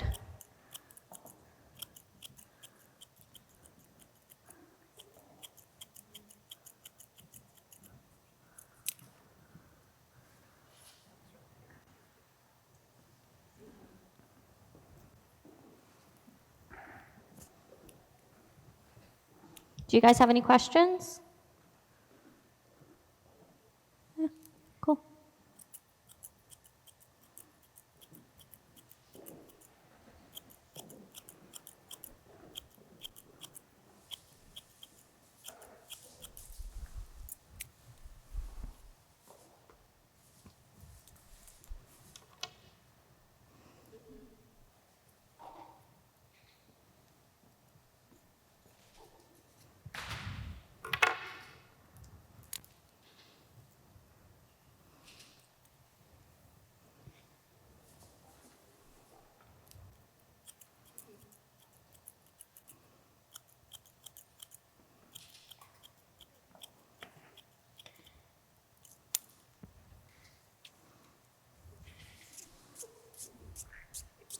Now, Amanda's hair is very thick, it's very dense. So I chose to do this haircut with a lot of texturizing. I used my texturizing shears, I'd say, for half of this haircut and the point cutting and everything. But use your own judgment with how fine and the texture of your guest's hair, because that's going to determine how much you want to use your texturizing shears.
I did too in this area where there's a lot more density.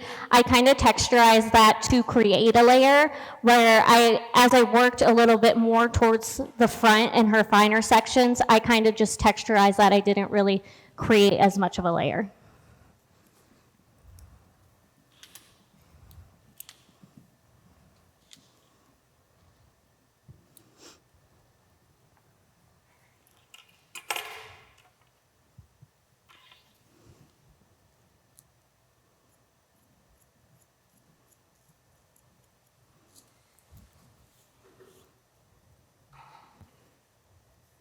This is also one of those haircuts because it is a little bit more freehand, creative. There's some texturizing. It's kind of up to your own judgment. I feel like I could cut this till 9 o'clock. You guys would just have to leave at some point because I could cut it over and over and over again. I obsess. Okay, so I'm almost done, I think.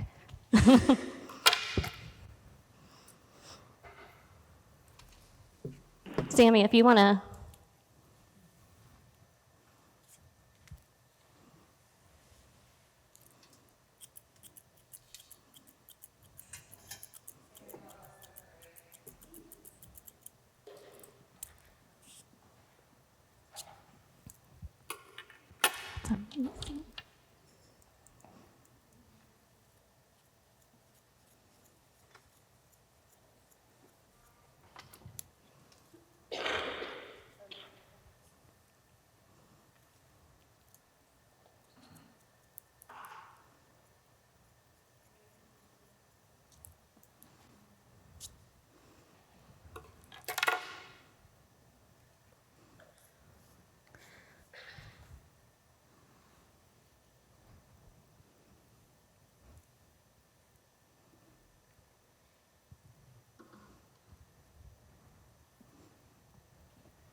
All right, there we have it. So you can see how she has like those shattered ends. It's going to give her a lot of movement.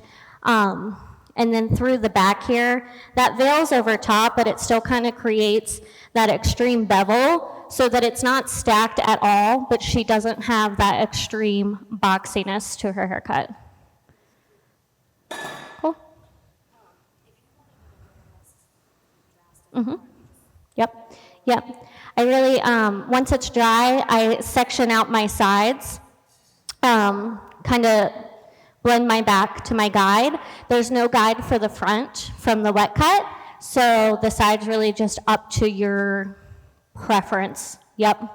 Kind of just, make your line where you want to see it and go for it.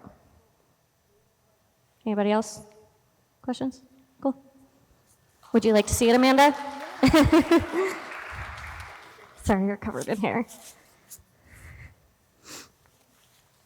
You look gorgeous. You can come right over here.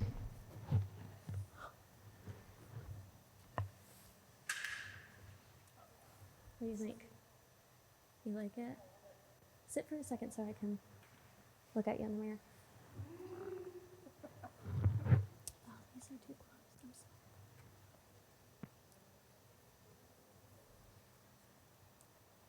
sorry. You like it? You look awesome.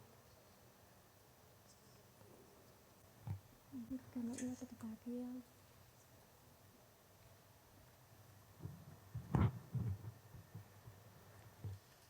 I'm going to nitpick a couple things.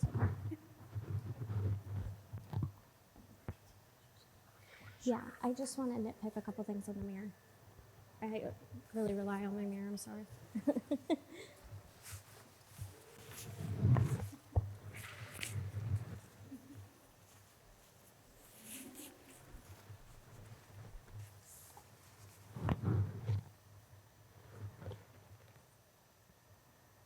If you want me to, I can.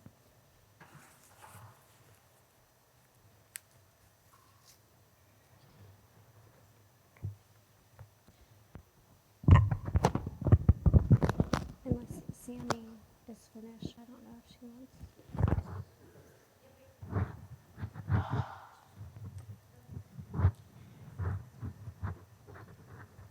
That's amazing.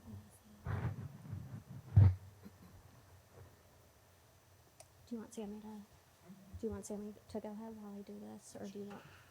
Oh, she doesn't have anything to. Okay. All right. So I'm gonna be over here, guys, because I need my mirror for a second. I just want to do a little bit more detailing as I see her in the mirror. But while I do that, I'm gonna talk to you a little bit because we've really noticed a shift, and I know you guys have too, in men's cuts. We have been looking at the really dramatic shaved on the sides, long on top. So we're really moving away from that, and we're seeing a lot more texture on men's hair, a little bit longer, even like incorporating some highlights. So I just pulled up some examples for you of like this wavy textured hair. This first one here, what's his name? Timothy Chalamet? Okay. His in the back is kept kind of like short and tapered. So you can kind of almost like stack that in the back so that he has that clean look in the front that's really nicely shaped while keeping some of that length on top still.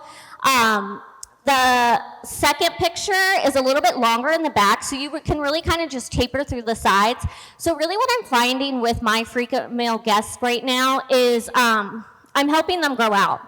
I'm kind of keeping the shape, I'm tapering the sides so that it's not too bulky throughout.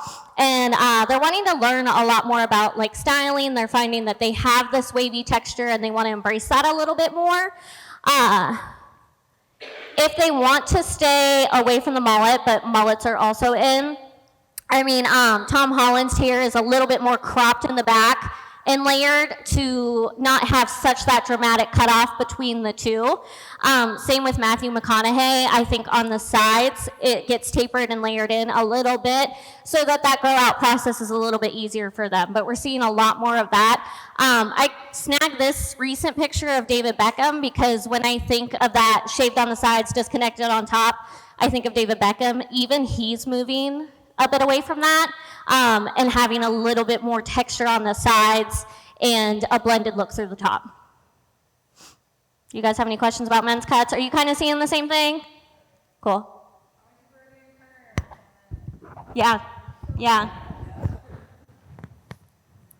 That's our most popular like perm client right now. Yeah, that's mostly what I see is like young boys.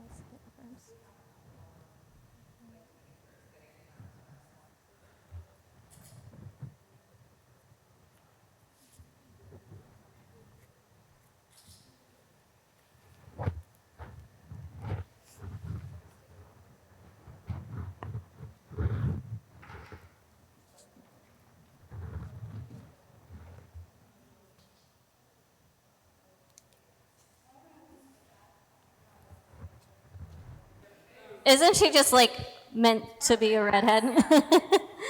So look down for me a little bit, Kelly. She has just that little bit of violet at her root color, just to kind of like neutralize any extra warmth she would have gotten from the scalp. And then just very like soft, subtle. You guys can come up and take a look. But I mean, this is kind of what we see the hair do naturally. It has different tones in it. Naturally, it's just a smidge lighter around the face. So this dimension is just going to make it very realistic for her. You're so pretty. All right. You guys have any questions on that? Awesome. Cool. Okay.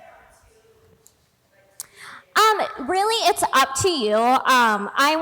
This was Kelly's first color ever. I probably said it a million times, but I just can't believe like she let me do this. So I wanted her to look like a redhead. If I were to do something a little bit more dramatic, I wanted a little bit more pop between my colors, of course you can go more levels. If you stay too close, I would do at least 2 levels to see that variation. But you can of course go more than that if you want a little bit more drama. Okay? All right, you're gorgeous. We'll get some pictures of you. You want to do like a gloss or something? Sorry. You can pick through. Sorry, I didn't even think about the lips. You can see how she has. I just think that makes it look a lot more natural. You definitely can see the difference. Mm-hmm.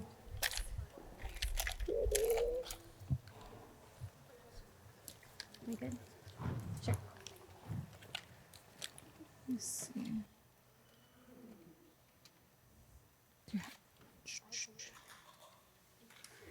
Okay.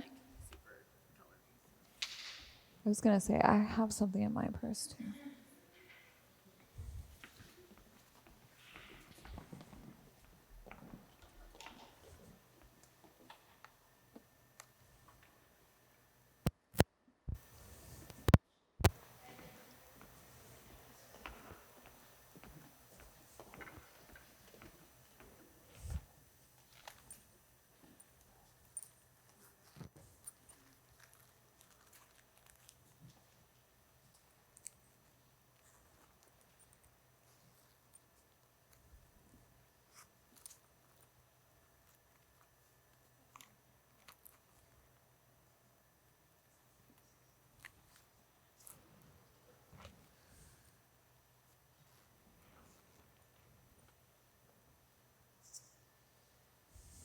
So you guys can come up and look at her makeup a little bit closer. We just finished it up with a little bit of mascara and everything like that.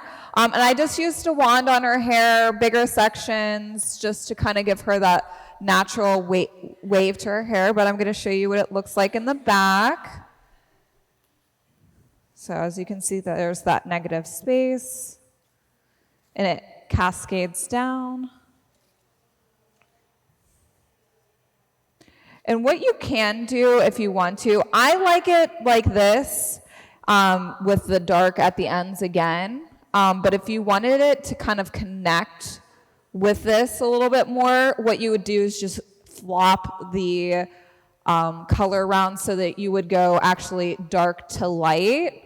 And then the darker could connect. I personally like it this way because I think it makes it look a little bit more prismatic. Whereas if you were to connect this, it would look a little bit more on the shine line side because everything would kind of connect. So yeah, that was her total look. I encourage you to get up and look at her eyes so you can kind of see how we like sculpted that out and everything. But yeah, that's it.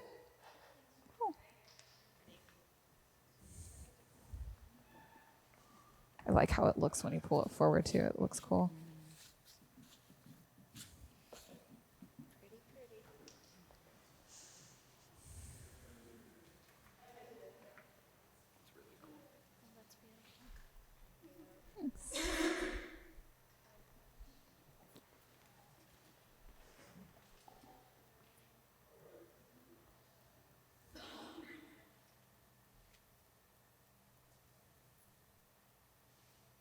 And it gives this such a like a cool elevated look to a vivid color, especially if somebody is looking for something different. And I feel like it's very non-intimidating color design, but then once you rinse it out, it looks so like you spent like hours and hours on it, very stylized in a sense. So I really like this technique because it's generally pretty quick whenever it comes to putting pops of rainbow in the hair.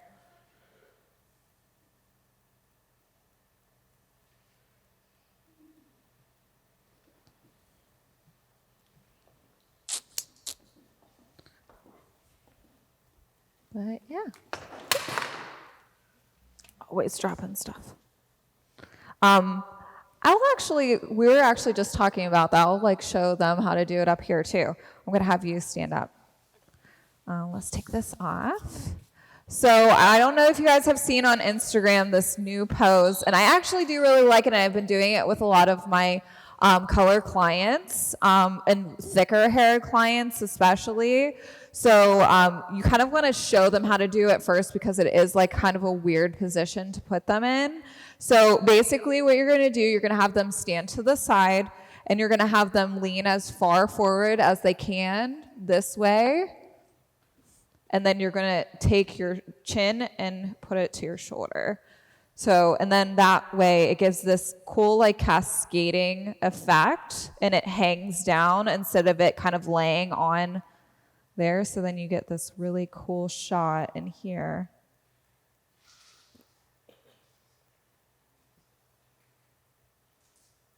So it's, I don't know if you guys can see how that, so instead of you kind of having them just turn this way and it kind of falling down, if you have them kind of lean forward, it will show that really nice length that they have. Because I think a lot of the times too, the hair can kind of get lost in like whatever they're wearing, even if it is black, you know, so that way it's kind of lifted a little bit more off of their shoulders. But yeah. We're gonna take some pictures. Yeah, for now, if that's okay.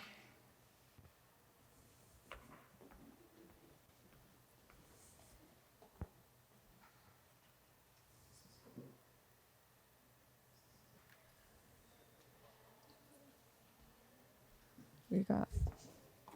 Go ahead. And elbows.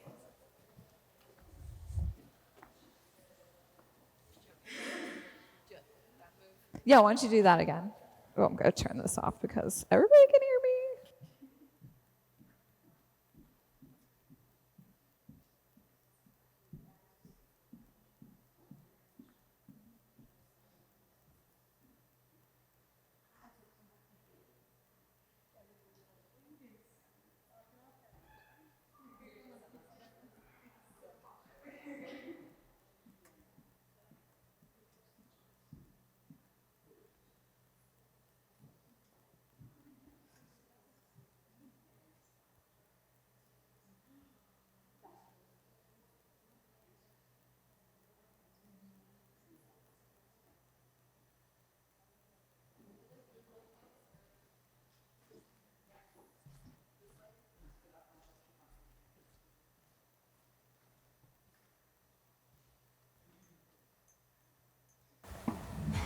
We all know the best way to go with or to get Instagram follows and to kind of spread our names is to engage as much as possible. And me, Sam, and Miranda are all decided that we're going to really make sure to kind of interact with everybody. If you can share, if you do any of these techniques or like a newer technique, if you see one, tag us on Instagram. That's what we have, these little QR codes. If you scan these QR codes, it will bring you straight to all of our Instagrams. Any questions about that? I feel like it's pretty self-explanatory. But the best way to, like I said, engage your followers is by making sure you're commenting on each other's things and making sure that your name is just kind of seen here and there throughout Instagram. Was it you that said that like saving videos or something like that engages? Yeah. Thank you. Grand opening on Saturday, and within 1 hour, it had a combined total of 10,000 views. So Reels is like, and the post had like, I don't even want to say 100 views. Yeah. So like everybody's really hanging out on Reels right now. If you can, the more you can put up on Reels, the better off you are. And you can set it up so you can post the Reels and it'll actually post on your main post as well. So it saves you time. Also, saving videos shows engagement. So anytime you save a post or a video or any of those things, it's showing as engagement on those. So if you save each other's videos or posts, you help boost them much faster as well.